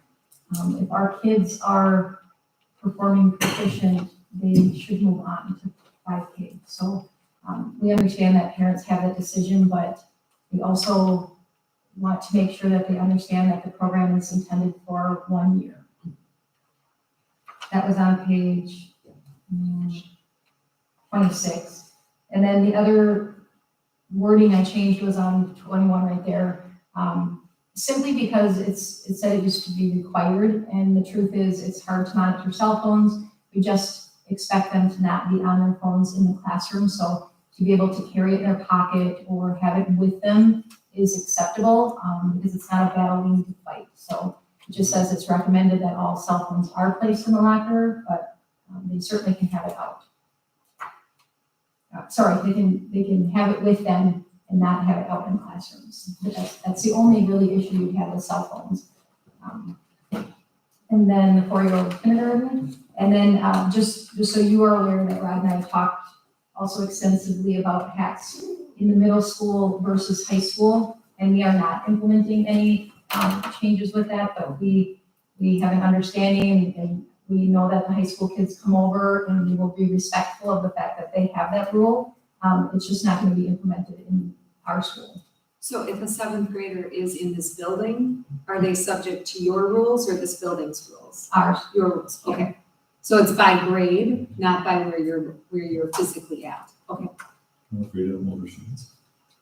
So they can come into the elementary school with their hat. It's because when our cell phone policies are different, we constantly fight the high school kids that are on their phones in the hallway. So we're just not gonna fight that. Just let them have the. Tell them keep getting good grades so you can get up to the high school where you're. Right. Yeah. Exactly. Right. On page 21, where you have the chart of the cell phone violation information, first offense, second offense, third offense, fourth offense. Is this by day, by week, by quarter? Yep, all year. So we track that in Skyward. So all year? Okay. So once they reach the fourth violation, the parents are notified and, After the second one, because they have to pick up the phone. right, after the fourth one, the consequences are determined by sitting down with parents and Yes, talking to because them? we've never had that. We just never have. And so we don't really know what that threshold is, and we're just gonna leave it at that. And recommended that cell phones are put in a locker during the day. Do we want them to have their cell phones in their lockers or? I don't say that they're required in their lockers because we don't have locks, and so that's their private property, in that sense. But teachers also don't want them out in their classrooms. Right. And I don't completely believe in let's put everybody's phone in a pouch, and so we just recommend that it's in their locker, that they can carry it in their pocket. We've had them stolen in pouches, we've had them stolen from lockers. Right. Could they just keep them in their pockets all day? They sure could, but As they long as don't they have don't get to. it out during class. Then why do we recommend that they put it in a locker? Why don't we recommend they just keep it in their pockets? Because I don't recommend that they do. They can keep them in their locker. I guess Well, right, they can. I would recommend they hang on to them. but they have a choice here, so. I don't know why we're recommending that they put them in their locker. Well, this is, I just know that some teachers are going to take that as, you're supposed to keep them in your locker. But that's not what it says. No, it isn't. Well, I think you can clarify that with staff, that obviously that's, as long as the phone is not visible during instructional time or in the classroom is what we're focusing on, so. Right. My only other question on the 4-year-old kindergarten language you added Yep. is, and so it says it's subject to district policy that requires case-by-case approval. Could we add what policy that, like, 345 point, I got it, whatever. 345.2 for reference. Well, right, because if I was a parent and I felt like my 4-year-old should repeat, we're not saying they can't.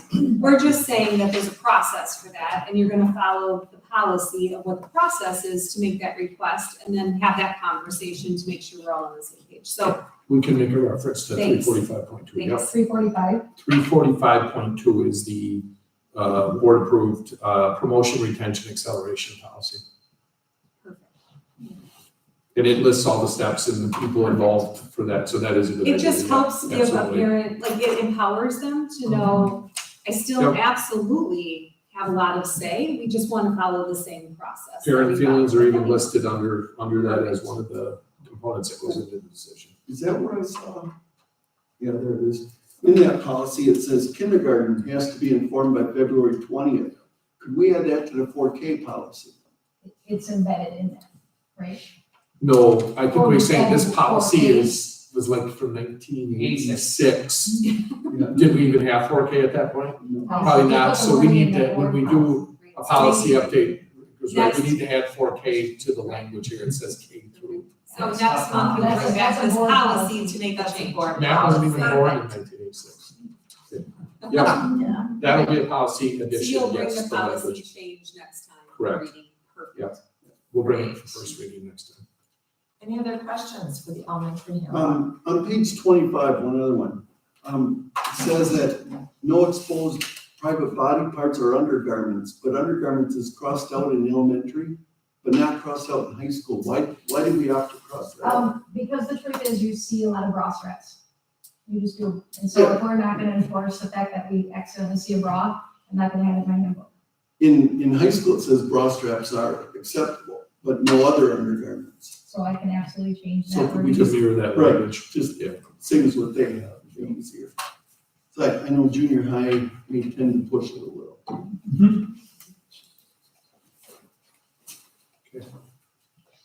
And, well, I will make a motion to approve the elementary handbook with those two modifications. Referencing the policy and mirroring the undergarment language of the high school handbook. I'll second. Okay, it's been moved and seconded to approve the elementary handbook with 2 changes. Any further discussion? If not, I'll call for a vote. All in favor? Aye. Opposed? Motion carried. Thanks, Heather. I will take the athletic handbook change. So I had referenced earlier, Mark and I had met several months ago. And I will be clear, this was prior to me being hired as the girls varsity basketball coach. So this was not self-serving. Mark had mentioned that a policy had been changed previously. Coaches, each season is determined, like you do football, you're not guaranteed to make the playoffs, but all other sports, you're guaranteed like your regional event. And historically, I know in this district as well, in many districts, coaches would then, if you extended your season, which could sometimes be up to 3 weeks longer, you would receive compensatory pay related to how long your season was extended, because that wasn't part of your original contract. It was an extension. I know that had been removed years ago. Mark made a recommendation, and I wholeheartedly agreed that. I know this is not the intent, but technically you're punishing successful programs. By saying that if you're going 3 or 4 weeks longer, you're not being compensated for that extra time you're spending both practices and traveling. Mark has the chart in there that kind of indicates how that would go as far as, oh, it didn't get put in? No, That's it's not. actually part of the employee handbook that we're gonna bring forward next month. Got it. Okay, so what are we looking at? It was This just a- one, I don't Title see any change. changes. Oh, okay. Except man's title. yeah, All right, that's all there is. so this was gonna come, then actually this could wait, honestly, why don't we wait for the approval There's for the only athletic one. handbook until July with that? Yes, There's only one change to this one, that would be Matt's title.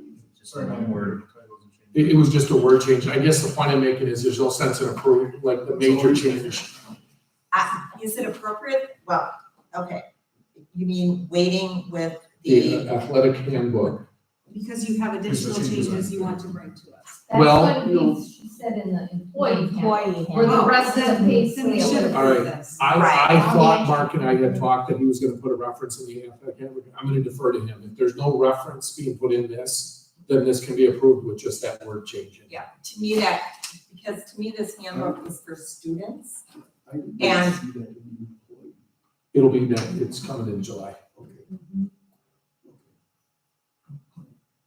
Yes, that's my bad. So yes, this is just a clear, more or less word change. The only change in the athletic handbook was the crossing out of special ed and pupils to student services. Yep. That is it.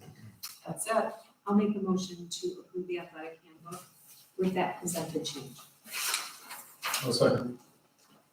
Any further discussion? All in favor? Signify by aye. Opposed? Motion carried.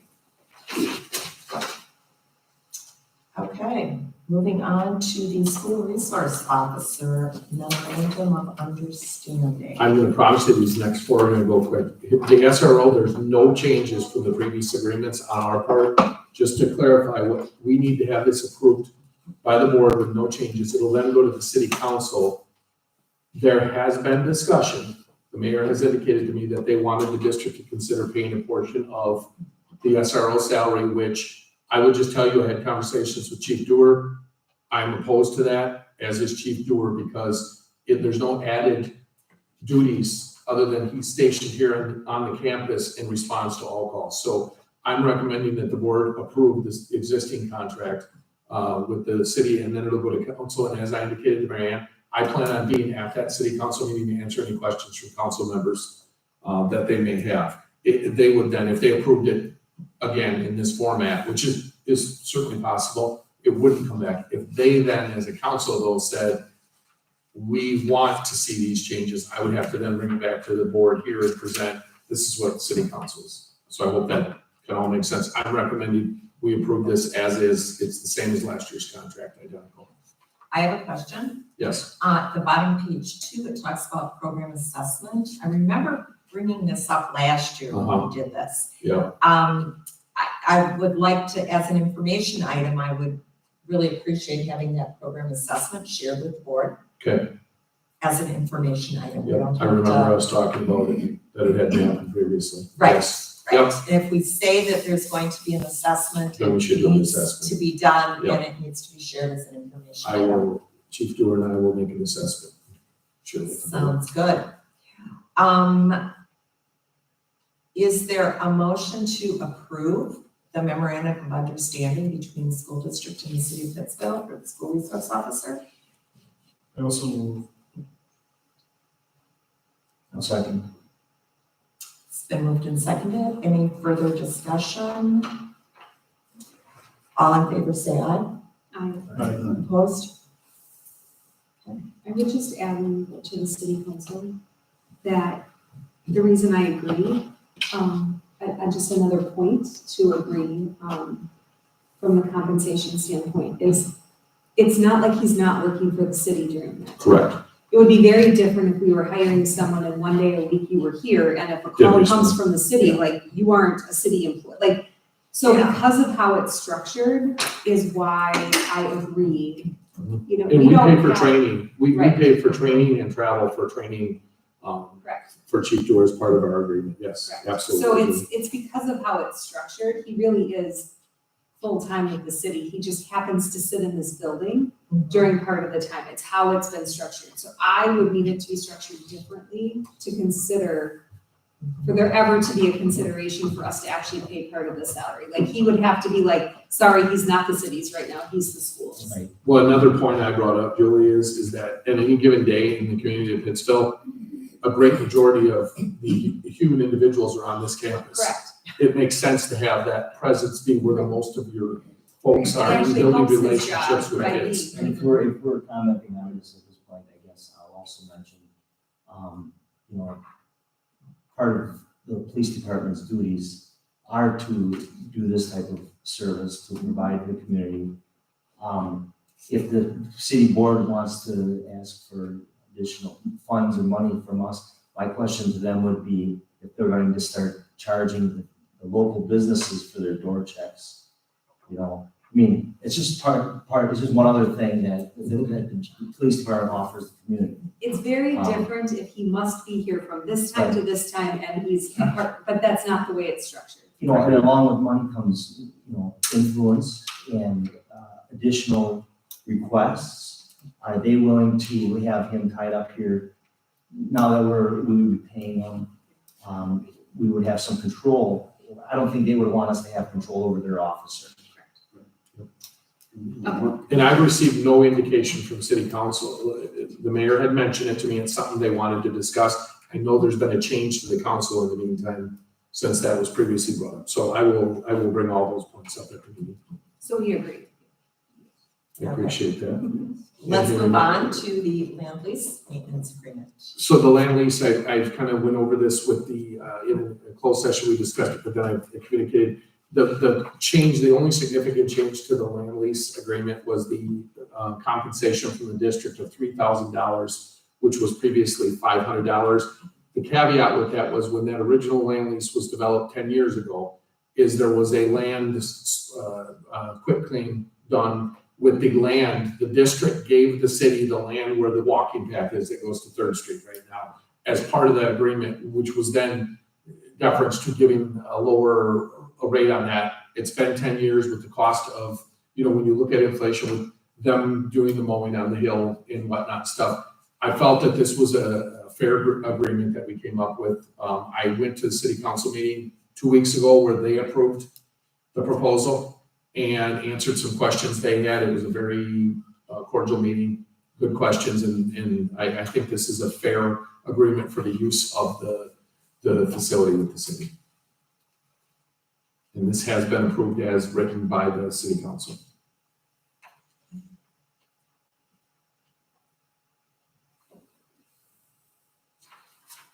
I entertain a motion. So the only thing that's not in here, and I understand that it was actually a private group that raised some funds to like put a new, to put new Like the pit and dugouts and, right, I mean, so I understand that's happening, and so that's beside the point, but what would happen if, a tornado came in and took out the dugouts? Like, it doesn't actually say who's responsible for the, or took, what happens if somebody came and took the fence down? Like, who's responsible The for city. that? They're But it doesn't responsible say. for all property, because we're leasing, we are leasing the property for the use of the baseball field, any of those types of events. So I get that they wouldn't have to upgrade the dugouts, right? Yeah. Like the dugouts that are there could look bad, and it's No. nice that they don't, because someone privately did that, but I felt like I didn't see that in here, so. We had Tony Insurance. Tony Rennie reviewed this, Rennie and Associates reviewed this lease agreement. Under 12, Number 12, under yeah. 12, it does show restorations in the event of casualty. And it does talk about destruction of property premises. Okay. Let's see, little Q, and then it says, And plus there's insurance. these, Okay. And then just normal wear and tear, if it's falling apart, we have the option to not renew and not actually lease it from them, right? If they don't Correct. fix it, but it wouldn't be our obligation to To redo fix. those. Like, No. to bring in stuff, like to redo the field or to redo the dugouts. Now, I get that a private group is doing it, but it wouldn't be the school's obligation No. to do that. Right. We would just decide that the condition of it, we're not interested in renting it. If they didn't put money into it. Yeah, and we'd have to have an alternative, but yes, that's it. Well, That's right, I actual. mean, This is, correct. this is a 4-year agreement. It's a 4-year, the previous one was 10 years. We felt like, a lot of things can change, and we felt like 4 years was a good term to give some consistency, where we kind of knew we have 4 years, they do, and then we can review it after 4 years and see how things are looking. Mhm. I would entertain a motion.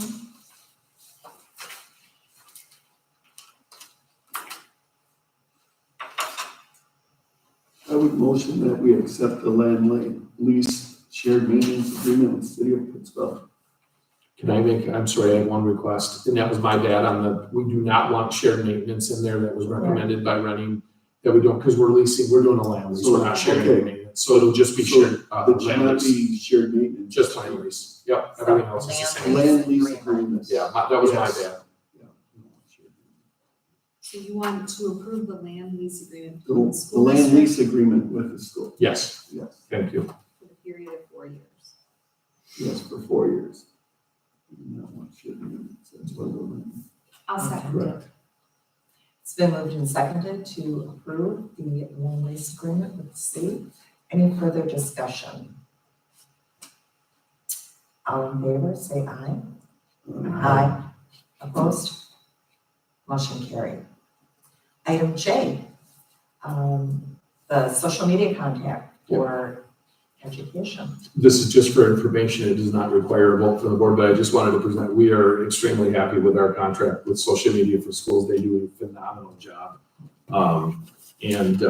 I was just noting from the chart, we get a quarterly report. I think I shared this with the board before, that 4 of our 5 highest months of traffic on our Facebook page have been in the last 6 months, so that we're increasing our traffic on our page. It's a great way to communicate. Something else we've discussed is like with the public library and with other entities in Pittsville, is we kind of cross-share each other's posts. That's, like when you see that, to get that traffic going and increase viewership on all of them. So we're very happy with the services. Doesn't need approval, but I just wanted to present, we're going to be renewing that. I've got a question on that. I notice we focus mostly on Facebook.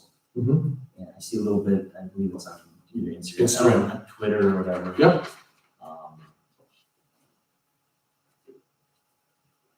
I think that adults mostly are gonna access Facebook. Yeah.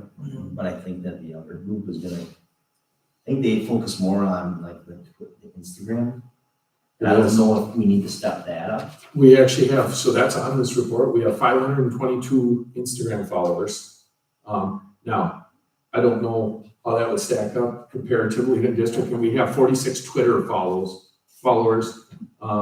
We grew 4 for that in the last quarter, and we grew 24 for our Instagram followers. I'll talk to Michelle, to Melissa. I will talk to Melissa to get a feel for, like, I believe everything that goes on our Facebook page, does it not get put on Instagram as well, like it mirrors? So those postings share, as far as maybe figuring out a way to try to get out more word on the Instagram, I'll talk to Melissa. She's got a pretty keen eye and idea for like. Yeah, how to if she promote works in this. that, I don't do much of the other stuff, so I don't know. I am not a tweeter either, Yeah, just so you know. I just checked it out. I know I was curious about our The kids nowadays, Snapchat is the thing, so we have to, but yeah, Instagram for sure. So we're very happy with the services though. Okay, thank you. Mhm. Next, item K, WIAA membership renewal. This is something we need to do on a yearly basis, the board, there's no cost to the district for this, we just need a board approval on the renewal of our contract with the WIAA. I'll make a motion to approve the WIA membership renewal with no membership fee or dues for the school year 2023-2024. second. It's been moved and seconded to renew our WIAA membership. Any further discussion? All in favor, say aye. Aye. Opposed?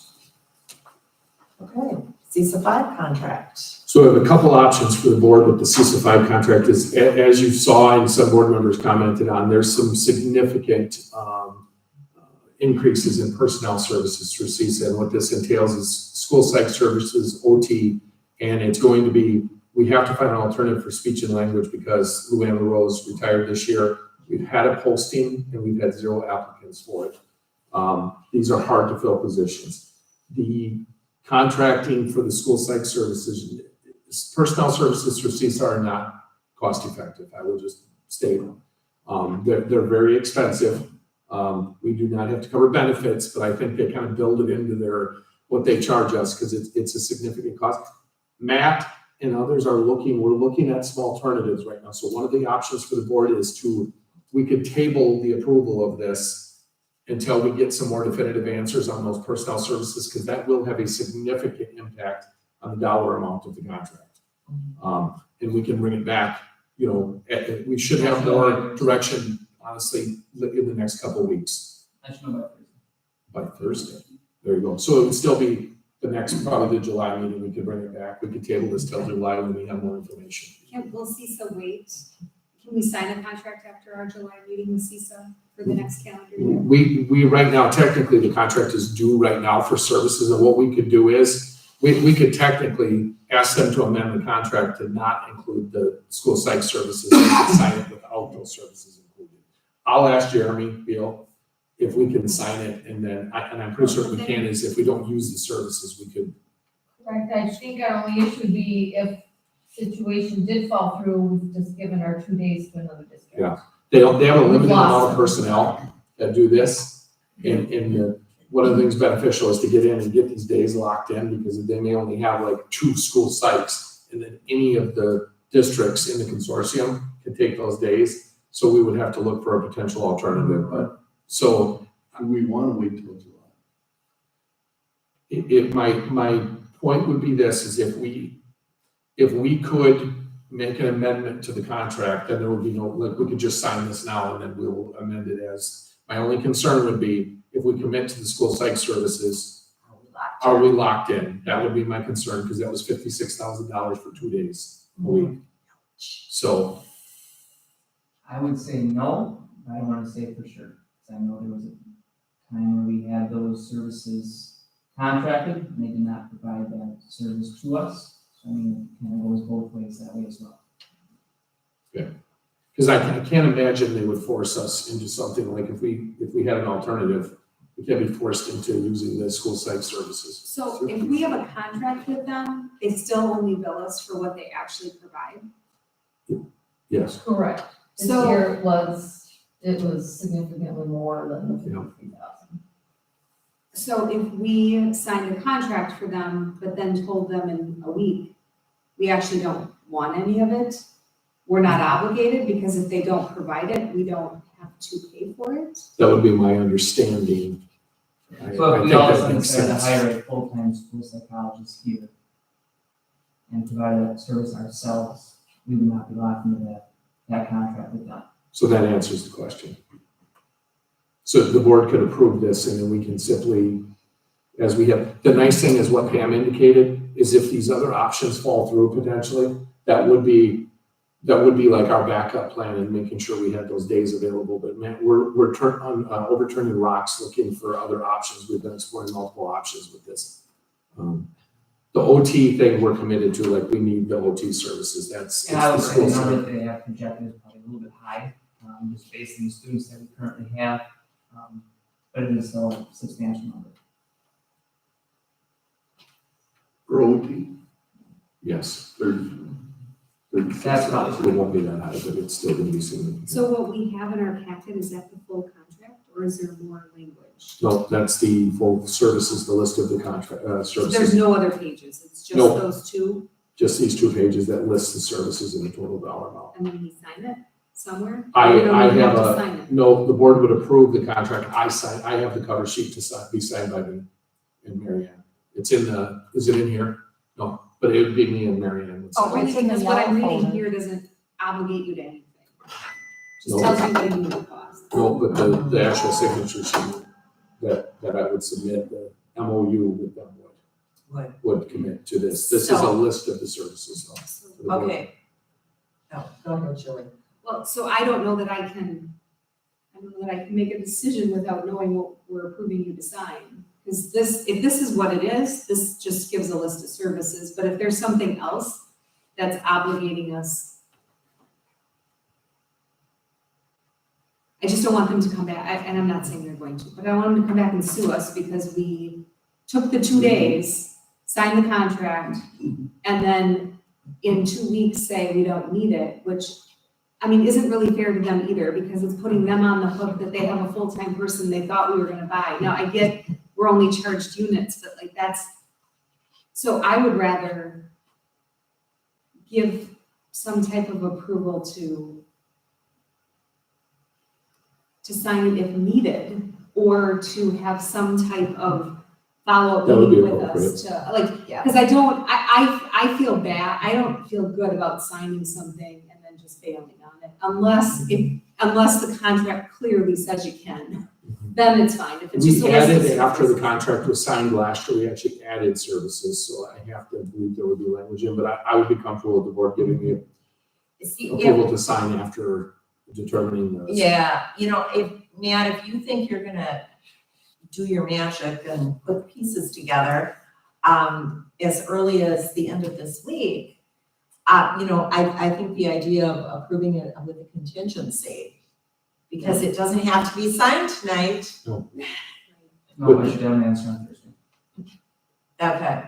So I would be okay approving that this would be the maximum contract that we would put in place with CISA without additional board approval. Yes.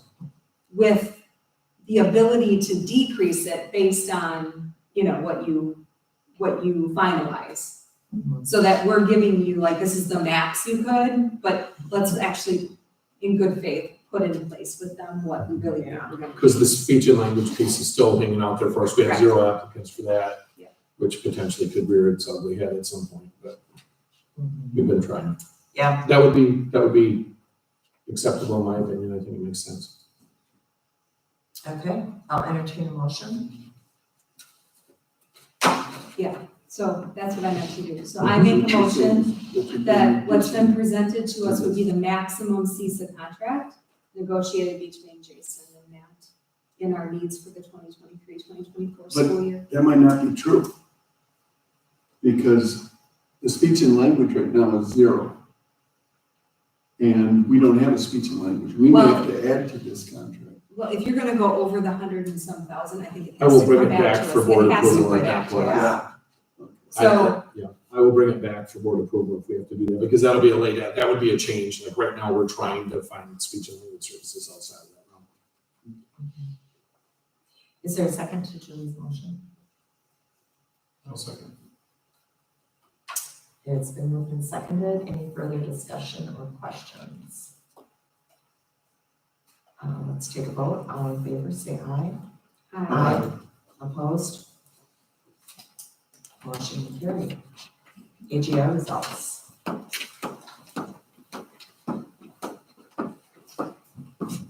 gonna go over Julie, you guys can do it. the AGR information, and then Matt is also gonna jump in and provide the overview of what tier 1, tier 2, and tier 3 instruction looks like, just to provide an explanation. So, if you wanna go to so every semester, I'm required to share our AGR results. This isn't in our packet. And so grades K through 3 have the option of one of these strategies to implement so that we can get the AGR funding. So for the most part, we in the primary wing have used the class size strategy. So if you notice, 3rd grade used class size and instructional coaching this year. So that can change anytime throughout the year. So if we have 18 kids in our kindergarten class and we get 19, then we can no longer use class size.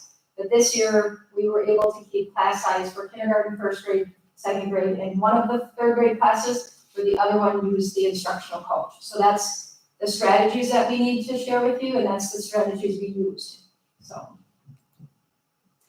And then to understand how the AGR goal is created, a few years back, DPI implemented the requirement of teachers creating their own goals.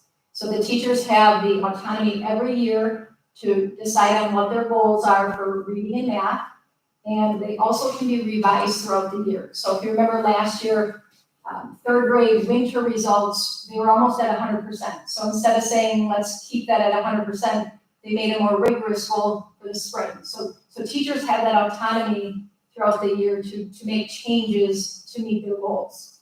So just a background on the goals. So this is kind of an overview of the literacy goals that were implemented. And because if you looked at the results for the AGR assessments, I guess when I saw the 1st grade results, it made me really dive into the data, which to be honest, I never had to do before. So this was a really good learning experience for myself and for the team because we just never experienced this before. So looking at the assessments, the teachers create their goals and they can create their assessments. So if you look at kindergarten, again, this is just the reading goals. Kindergarten says 100%, and all of our goals all the time are 100%, because we don't ever want to start the year saying 90% of the kids are in. We are trying to reduce the gap. So kindergarten has identifying capital letters, lowercase letters, and identifying the sounds. And so in the fall, they give an assessment. In the winter, they give the same assessment. In the spring. So the reason that I have the PALS word list just highlighted is that's the information that was 36% of the kids met the goal. So I wanted to look into like what happened or why was that the case. So all the other goals are teacher created and teacher assessments that they go off of. The PALS one stands out, and I was trying to figure out why. So if you look at 3rd grade, they also have a word list. So the PALS word list is about 25 words that the kids maybe have never seen. So when they give the assessment in the fall, PALS works in a way where if the students can read the kindergarten list, they will go through the kindergarten list and they will move on to the 1st grade list. If they don't get the certain number of words on the kindergarten list, they stop. So only about 7 of our kids in the fall actually made it to the 1st grade word list. At the end of the year, 15 out of 20 is the goal for the 1st graders to meet the benchmark. And that's where the 36% comes in. That the 36% of the kids met the 15 out of 20 benchmark. And And the truth is, this has been the goal for first grade for many years. So we are seeing a gap, and we have, like, I'll go over that in a little bit. But then the reading levels for first grade is kind of what that is what I shared with you. Because I wanted you to see that our kids are making growth. Some of them are definitely not making growth as fast as we would like them to. Some of them came in at a kindergarten level, received intervention, are still below grade level. So we are definitely aware of that. The second grade and third grade reading passages, like for example, if you look at third grade, I think they have 86.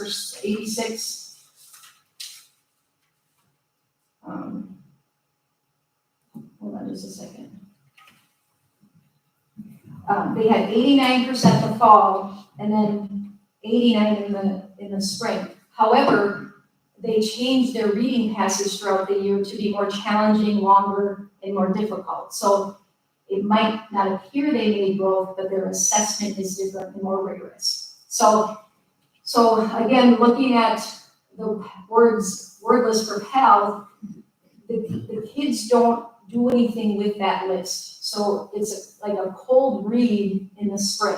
So after Cindy's here too as the interventionist, but we did meet as a grade level group to really analyze this. And you know, their thought was we don't teach to the test, which is obviously what we don't do. But the other teachers had the same assessment, and that's what they worked towards for the year. So knowing that kindergarten wants to identify letters, that's exactly what they worked on to meet their goal. Does that make sense? So that's why the word list for PALS stands out, because again, only 36% of the kids read that list. But I also don't know if it aligns with the other grade levels. So that's why we can't really compare grade level to grade level in that sense. Is the PALS word list a standard first grade word list that first graders should know? Yeah, the benchmark at the end of the year is 15 out of 20 words, yes. Okay, so it is Yeah, so it is a standardized, like, it's our screener, yeah. okay. Yes, So that does all bring- first graders that take the PALS Okay, across the state, nation. Whoever takes the PALS at first grade, they would use that same word list. and would they take it at the end of the year? And how does our 36% then measure up against what other districts or other places that are taking PALS, like nationwide? I guess What does PALS I don't know if we typically? even have like PALS norm data. I don't know that. I can look into that. Okay. That would be good. I mean, because Yeah, we never, if it is just really tough and like most people are hitting 40%, well then 36% doesn't look so bad. If most are hitting 95, well then like something's happening that, no, I Well, mean, they're we have, talking about not teaching to the test, but the teachers did say the words that are on that list are like the strategies they teach all year, like CDC words or silent E at the end. sure, Can the kids apply those strategies to read those words? sure. So they don't teach to the test, but they do teach The those strategies. strategies, that the that's a good teacher point, is Cindy. using. And it's also timed, if I remember correctly. yeah. They said they flash it like 5 seconds, they have to read the word. So some of those slower processing kids thinking about that rule, they're just too slow. And that's something, that's a great point to bring up when you talk about even like timed math tests. Like some of the most brilliant mathematical minds in the world are slow processing. Yeah. Am I right, Liz? Yes. And your timing, now certainly there's some benefit to having, you know, the time components when you're learning multiplication tables and stuff, but that's a great point to bring up. I guess the point would be, is that it's concerning, right? But it's also one data point, and we look at the holistic piece of all these other data points to show that, because at first glance it would be like these kids aren't showing growth. We have other data that indicates these kids aren't growing. Would we like to see it at a more accelerated rate? Absolutely. And Heather will talk about some of the strategies, like the kind of the approaches that we're looking at for Yeah, next year. go to the next page. So yeah, Julie, to answer your question, this is kind of what just to give you an overall idea of the PAL stringer, and that's again, only first grade use that word list, but they They test letter sounds at the beginning and they don't do it in the spring. And then they do a spelling activity to see the phonics they include and then the word recognition. And they see that for like less than a second. And so it's like sight words and they read it fast.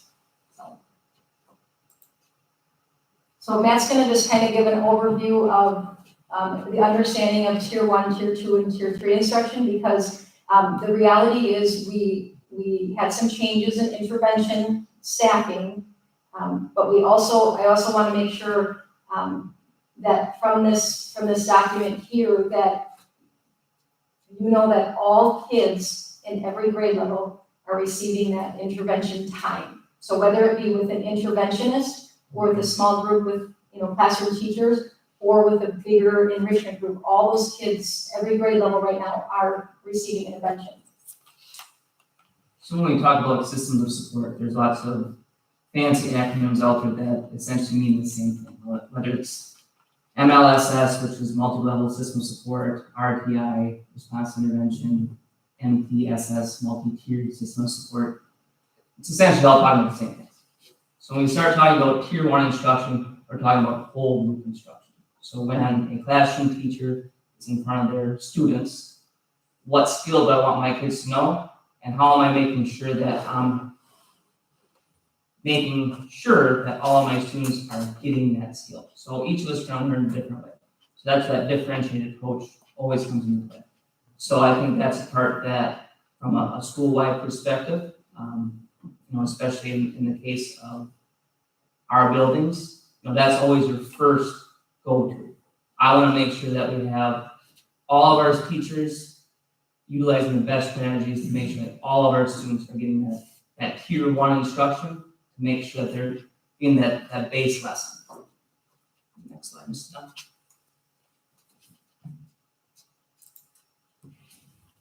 But we all know there are going to be some kids that don't necessarily get that lesson, right? And there can be a lot of different areas. It can be math, can be reading, science, plenty of different skills that our students don't get initially. So when we start talking about tier 2, that would be how does that classroom teacher take a small group of students and focus on a specific skill? So when we start talking about tier 2, you're really looking at about 10 to 15% of our kids should receive that tier 2 instruction. Tier 1, about 80% of our kids should get that lesson at that tier 1 instruction. From a intervention perspective, we have had some of our interventionists provide tier 2 instruction because we've had the bodies to do so, which has been a luxury in the past. In which case, we would most oftentimes progress monitor them every other week to see what kind of growth they've made. Matt, can I jump in and just to clarify too, can you go back? That target skill is really essential when talking about this. That's why when you hear about learning targets that we're working towards, the key is you can then hone in on what those specific deficits are rather than, well, they're struggling to read. Well, we need to know more, like what, is it phonemic awareness? Like what component are we looking for? That's why when you hear all this talk about learning targets, that lets us hone in on specific things that students are struggling on so we can give them that tier 2 and eventually if it needs to be tier 3 support. And essentially you're looking at that classroom skilling at that point, in that tier 2 instruction. You're not necessarily looking at some of the gaps that some of our students might have. It's more so, okay, Mr. Sherwood taught this lesson on CBC words, 4 kids didn't get it, I gotta focus on that skill. So then tier 3 is when you're starting to talk about much larger gaps. And for our kiddos, again, we've been very fortunate to have 3 interventionists in the past.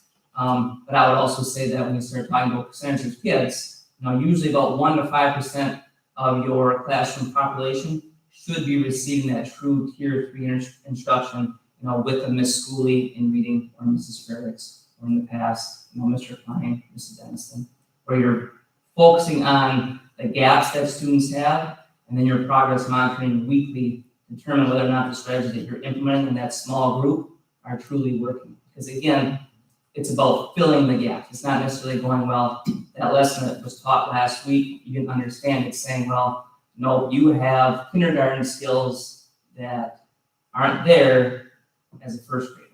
And that's where, again, our interventions come into play to really hone in on some of those gaps. And again, it's not just academics, it's also behaviors, which again, we've talked about too in the past with, adding Mr. Klein in a different capacity. Any questions on our systems of support and how that looks at this one? So this particular school year with some of the changes that happened with Mr. Klein going to the dean of students and then Ms. Frederick needing to, didn't she teach music? Music, So does that mean we just had you? Okay, for the month of Well- November and December. Then we added Kelly, like us. Kelly came in halftime for man, of January. okay, but we get back. This is, Part of Mrs. Frericks for next year, yes. so what will she do with the other part? She's still gonna be teaching K-5. So did we hire a music teacher? We hired a person who was only certified 612, and that was the posting. That's part of the reason when you posted as a K-12, why we didn't have very many applicants. It's a long story, but she's gonna be doing general music and intervention components. So, to touch on that, Julie, like what Matt talked about, like making assumptions that sometimes deficits are not simply like academic deficits, like when they talked about the time test, there could be an anxiety component would be in a time test, and then the behavioral piece. So I guess the short answer would be any students who met the parameters to receive tier 3 interventions this year received tier 3 interventions. There were no students that were like, we don't have the staffing to give interventions. So, Correct, but there might have been some tier 1 and 2 that in the past, we could have given a little extra attention that maybe we couldn't this year. And I'm not saying it's a negative thing, I mean, things happen. But we had to move some people around, and that could be also some of the reason we're seeing, or not. I would tell you it's a little more complicated than that, Cindy, because typically the tier 3, our interventionists wouldn't be focusing on necessarily the tier 1 stuff in the classroom. Okay, it's a team approach, like it's grade level teams, but they wouldn't they can do tier 2 stuff like that is effective, but ideally they're designated to be those tier 3, like working with those kids to try to fill the gaps would be there. So, and here would be something I would tell you, like when I came in this summer and met with families and staff, I heard repeatedly, behaviors are an issue in the primary. So what we had to make a decision was, can we address those? And I know I'm not feeling like I need to defend, like I know you're not, I think this is good information, is we had a discussion is, okay, we have behaviors that are impeding academic progress, not only for those students, but others. So let's do a more proactive approach to the behavioral piece with that. And to be frank, Ron had skills that related well to that position. But however, if we had data indicating we had tier 3 kids that were identified as tier 3 and we could serve those students, we would have added additional staffing to meet those needs. Kelly coming in was designed to make sure we were meeting the needs of our students, and it was December, Cindy, is that right? January. So when we made that, and we had that posted, just so you know, we had that intervention position posted all year, and we actually had an applicant that we thought we had hired. She was coming from Missouri, and she backed out at the last minute because of a change in her personal life. So we were trying to, and then we did get Kelly that was interested in coming in a halftime position. So next year, what we would be entering the year with would be Cindy, a .43 Kelly and a .5 approximately Jones, so two dedicated interventionists. There's also going to be, I'd like Heather to briefly talk about the win time next year, how it's going to create more flex. Oh, it's coming. I knew that. Okay. Yeah. Okay.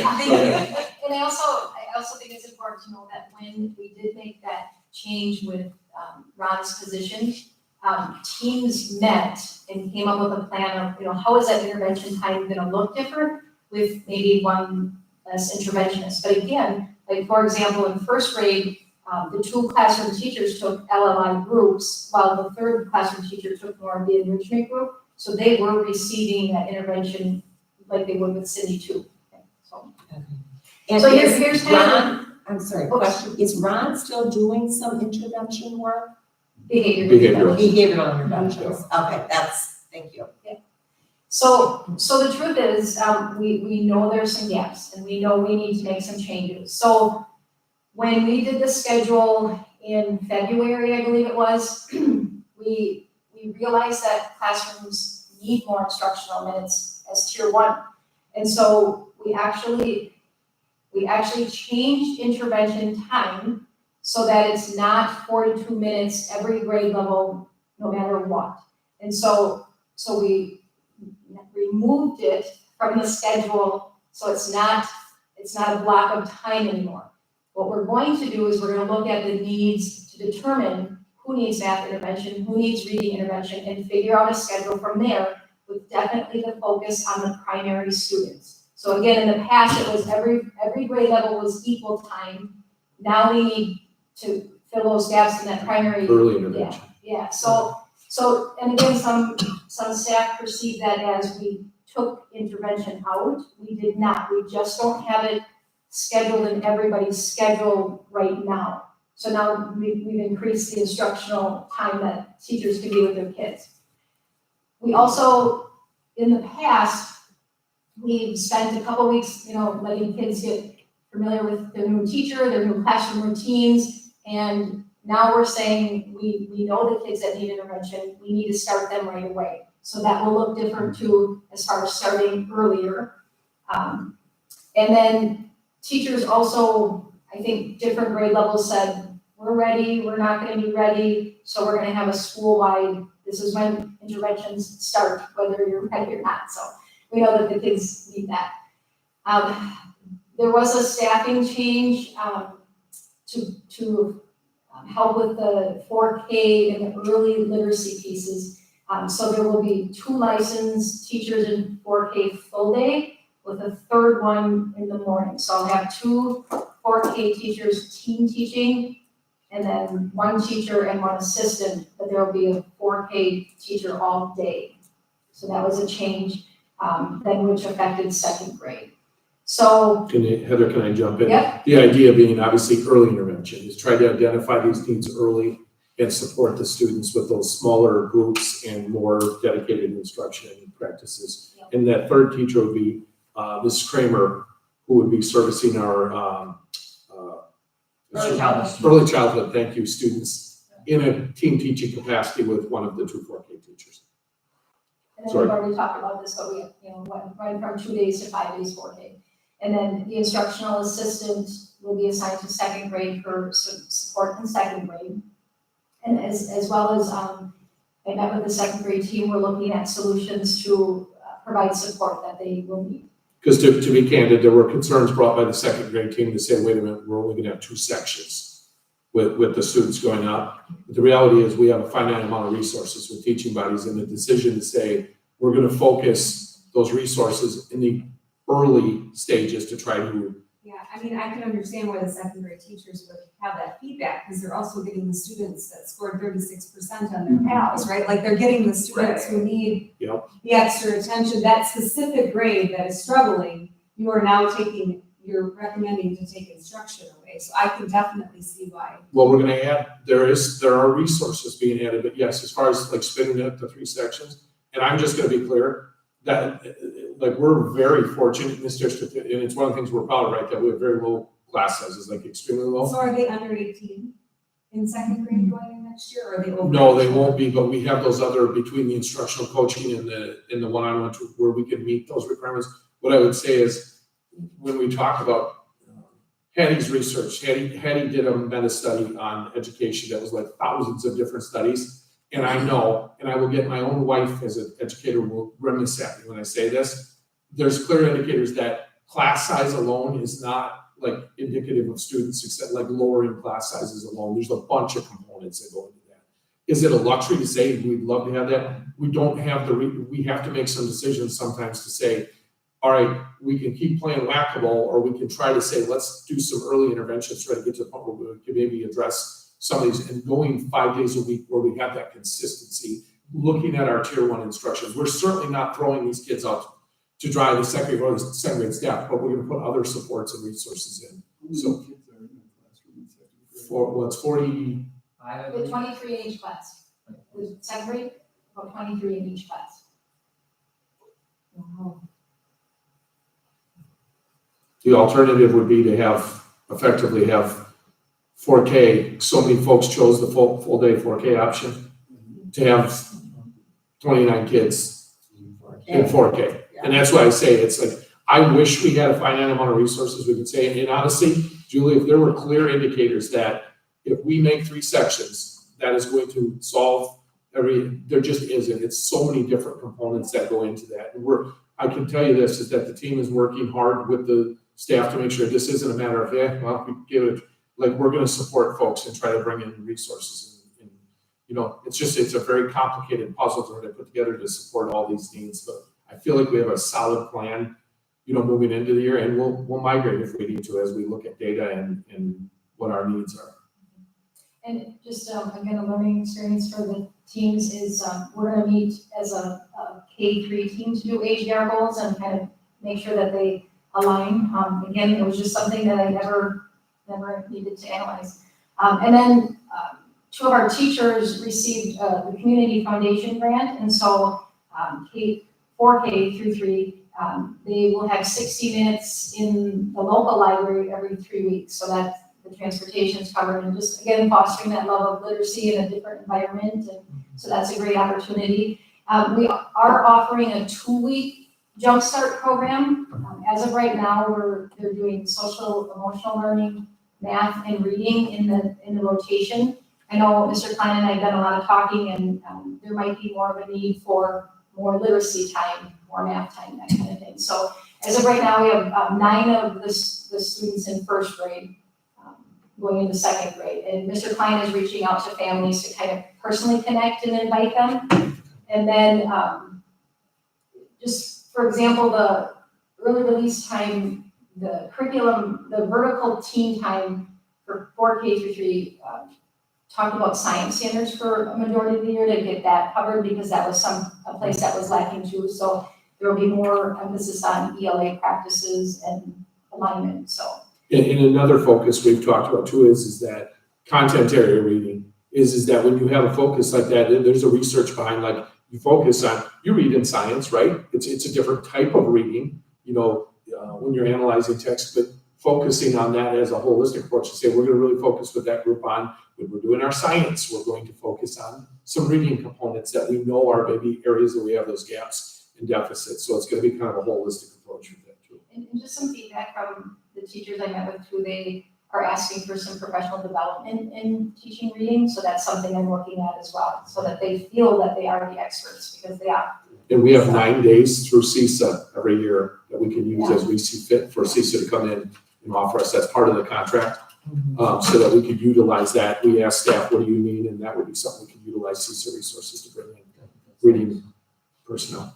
So, I mean, again, we know that there is a need, and we are working very hard as a team to make sure we meet the needs of those kids. Sorry for the long presentation, but we felt this would be more valuable than just simply putting the charts up and talking about it, that it kind of helps paint a picture of the. And I know, like, our current 1st grade teachers, we have some new teachers, we have some more veteran teachers. Is there any support that you feel is needed to, like, anything from how we can help support for teacher growth, or that isn't a factor here. It's other. I don't think if we look at a new teacher versus veteran teacher, there's a big difference. But as far as just in general teacher support, new teachers get a mentor. It's usually a grade level person. So in the 1st grade team, there was a 1st grade mentor of the newer teacher. I visit classrooms, I give feedback, I have meetings, we have an instructional coach. So there's support there, yes. Okay. So you don't feel like there's a missing piece there?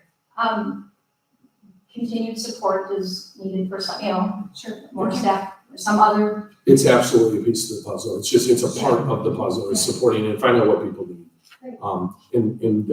I did want to point out, Rick asked a question about, like, what are the numbers like in kindergarten? So kindergarten going into 4th year, which there will still be 3 sections of 1st grade next year. That will be 41 students. Is that correct from our kindergarten? I believe it's, Matt, do you know? They're about 13, 14, I think. Yep. There's 3 kindergarten sections right now. There'll be 3 1st grade sections 40-ish. next year. So. I think it's very impressive information. I love seeing how we're getting a jump on things right away, identifying issues, and good job taking the lead on getting things going. Good. Thank you, Heather. Item N, Human Growth and Development Advisory Committee. Yeah, So back in December, Mr. Noddard sent out a Google form to see if there was any interest in our stakeholders taking part in our human growth and development curriculum advisory committee. For a district our size, I think we did have a good amount of people show interest. Unfortunately, based on state statute, we really weren't hitting the percentages that the state would want. We reshared that here a couple months ago. We only received a few more individuals who wanted to take part in that. I sought some assistance from CESA, and they essentially told me that as long as you're trying to have all the stakeholders take part, that's essentially all we can ask. And they were actually really impressed with the amount of people that had offered to participate. So we will be moving forward with our human growth and development advisory committee, in which case, once that committee comes up with the curriculum, we will then present that to the board, in which case you guys would make a determination as to whether or not you would accept it or would make changes. or send them back to the drawing board or making adjustments. Can I ask what kind of number we're looking at for this training? We're looking at right around 16 individuals right now, including staff. So it would be myself, Mrs. Knott, Mr. Rayburn, Mrs. Martinovich, the 4 staff members that we have currently on committee, and then medical personnel in the community, parents. We're pretty fortunate that Clergy, we reached out to clergy? I did. We do not have someone accept that, but we have a wide variety of individuals who actually have a lot of health background. So. Do you know when we'll see the list of names for that committee? I should have that finalized here before we meet on the 27th. So do we have to approve that? Because it says that we're approving the appointment of the committee to advise the school board, but you don't have the committee for us to approve? We don't have a specific list, and the DPI does not give specific guidance on what that needs to look like. It would be more, I think what Matt's seeking approval on is the makeup of that we aren't meeting the DPI, the requirement for the ratio with multiple attempts. We haven't been able to meet the ratio for that, if that makes sense. So we're approving him to appoint people to it? Well, it isn't a point, he took everybody who volunteered Yeah. effectively. So I have a question, Yes. because there were a couple school board members who indicated Yes, an interest in doing this. absolutely. And you had indicated that the school board would approve the curriculum. Correct. Okay. We have school board members that are on the strategic planning group. Correct. And then the strategic plan comes to the school board to approve. What Correct. are the differences between those two? I guess I would say in this regard, at the end of the day, it truly does fall on the school board to approve our curriculum. So if there's something that you would not want or you would want to be a part of that curriculum, it would essentially fall on you to where, not that it would be redundant to have you be a part of the advisory committee, but you'd essentially be advising yourselves on what curriculum you would want to approve. So if the committee comes up with a curriculum, presents it to the school board, and the school board hasn't had any representative on there to be part of the process, I would say it puts the school board in a bit of a difficult situation. I guess I would consider this similar to any other curriculum that as administrators, teachers, we bring forth and have you guys accept. Accept or not accept. Not accept. Request specific changes to the, I don't think, there would be nothing precluding board members for being on there, like the strategic planning. I think what Matt was drawing the correlation was it being a curricular approval rather than, that strategic at district level strategic plan, but I don't think there would be any.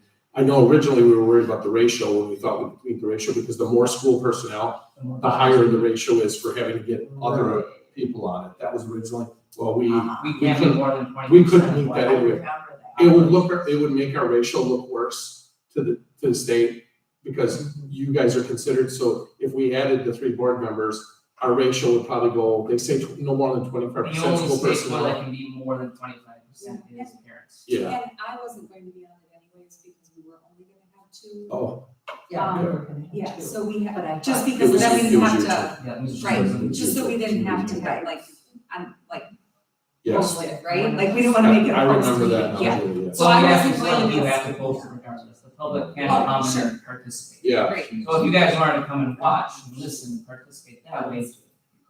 and this is, as Matt just read, this is an open meeting. These will all be open meetings to the public. They'll be That's posted not and bad. public can participate, including board. Well, actually, we wouldn't want a quorum. Would want more, right? But any board members can come and sit, it'll be an open posted meeting for any community members to come and view all the discussions. It's a very transparent process, like it's designed to, you post it, you encourage And they people can to come. they can have comments. Well, there's no, I don't think it's public There's no public comment during, comments, you can just come and No. observe. you know what I tell Chris with the public is, join the committee if you wanna have Right, comments, we take it gladly. What, would it throw out the ratio if there was 1 school board member on it? I would say at this point in time, we're already The ratio. not gonna meet that ratio. So that would be okay, yes, and even to, really, You're- even to, we already didn't meet the ratio, it would just make the ratio look worse, but it's not like they're gonna come in with the DPI police with Right. parachutes, it's like. Right. We It's better didn't, than doing nothing and then just bringing them and to us and saying, here's what the state suggests. Yeah. Yeah, I think, I understand the, maybe how we don't have, school board members on some of the other curriculum things. But I think the human growth and development thing is such that it, people have, it's a community issue. well, they That list makes school board sense. members, DPI, when they list recommendations for who to be on there, they specifically list school board members, clergy, like those Right, individual entities are, that certainly is the case. right. There's not anything that would preclude us from doing that, other than the original intent was looking at the ratio to try to, we wish we could have got more community members, Yeah. but Okay, that is a board decision. Does Julie still have interest in being on it if she doesn't want to be on Are you still interested in being on? I can, but I'm totally cool with the 2 of you being. and I would prefer not sitting on it, but being, it? I want to be on it, mhm. but if we can have 2, that'd be great. I would rather come and observe. But if you're coming and observing, then 2 of us can't be on it, because then it has to get published as actually a school. No, It's it's open. It would take, oh yeah, 3, she's right, 3. There would be 3. Yeah, I was thinking 5-person board, If you came and observed, yes. Wait, if both of you want to be on it, that's correct. if both of you want to be on it, you go for it. If both I of you don't want care, to be I on mean, it. I can, but I'm also okay letting the 2 of you, if that's what, but you don't want to be on it. No, but no. Okay. But I know Chris really So you does changed want to your be on mind. it. Yes, I know You changed Chris your really does want to be So if on you it. want to be on it. With Chris, with me, Yeah, that's fine. Okay, okay, Matt, make the updates. Sounds good. So we need approval of, It's essentially just appointing a human growth and development advisory committee to move forward with. there you go, so that would be the motion, Curriculum. to appoint the designated committee to move forward with the curriculum. So I make a motion to approve the appointment of a committee to advise the school board on the design and implementation of the human growth and development curriculum. is there And second. any other, questions or comments or discussion? All in favor, say aye. Aye. Opposed? Motion carried. The next item is legislative reports. I will be brief with that. A compromise has been reached, as I stated earlier. When there's a compromise between 2 entities, you get some of what you want and some of what you don't want. And, the initial compromise does, indicate over 1 billion in new spendable revenue to public schools. This is from the WASB blog post, including a 325 per pupil increase each fiscal year on the revenue limits, 50 million for reading and literacy, 30 million over the biennium to continue the governor's initiative to support school-based mental health services. I think that's really important for us. Also, and Matt left, but 33% reimbursement for special education. That's the highest it's been in a long, long time. Also, what all of this adds up to, and it's not on this piece of paper, but, here it is. The 2/3, that's shared revenue. But I have heard that it is guaranteeing the 2/3 funding for public schools. Remember the 2/3 was. That was put in there. That was, yeah, Guaranteed yeah. fund. Guaranteed that, and that had dropped in a number of previous budget cycles. And now we're up to, what was promised when revenue limits were put in place. So, I think there's still some wins. And joint finance, again, they're gonna be discussing it tomorrow. And I can send you the link to the Wisconsin Eye program as well as the budget papers. If anyone wants to follow along. Thank you. So, anything else related to legislative report? Anyone wants to share? What was the dollar amount we had in 400 and some per pupil?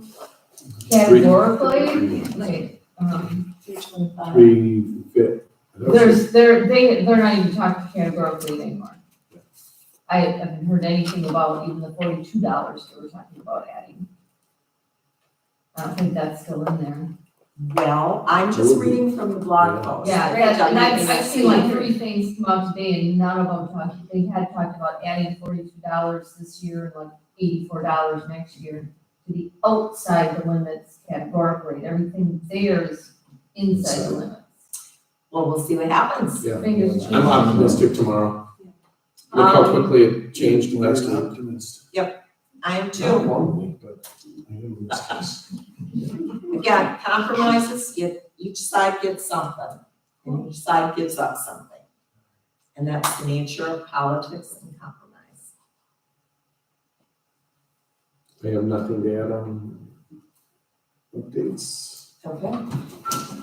Public comments? We have no public comments.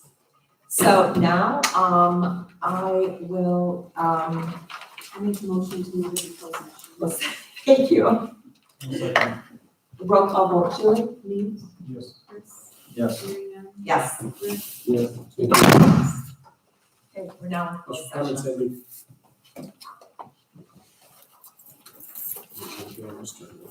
Yeah. Does anyone- See you later. And now you have to go to the bathroom.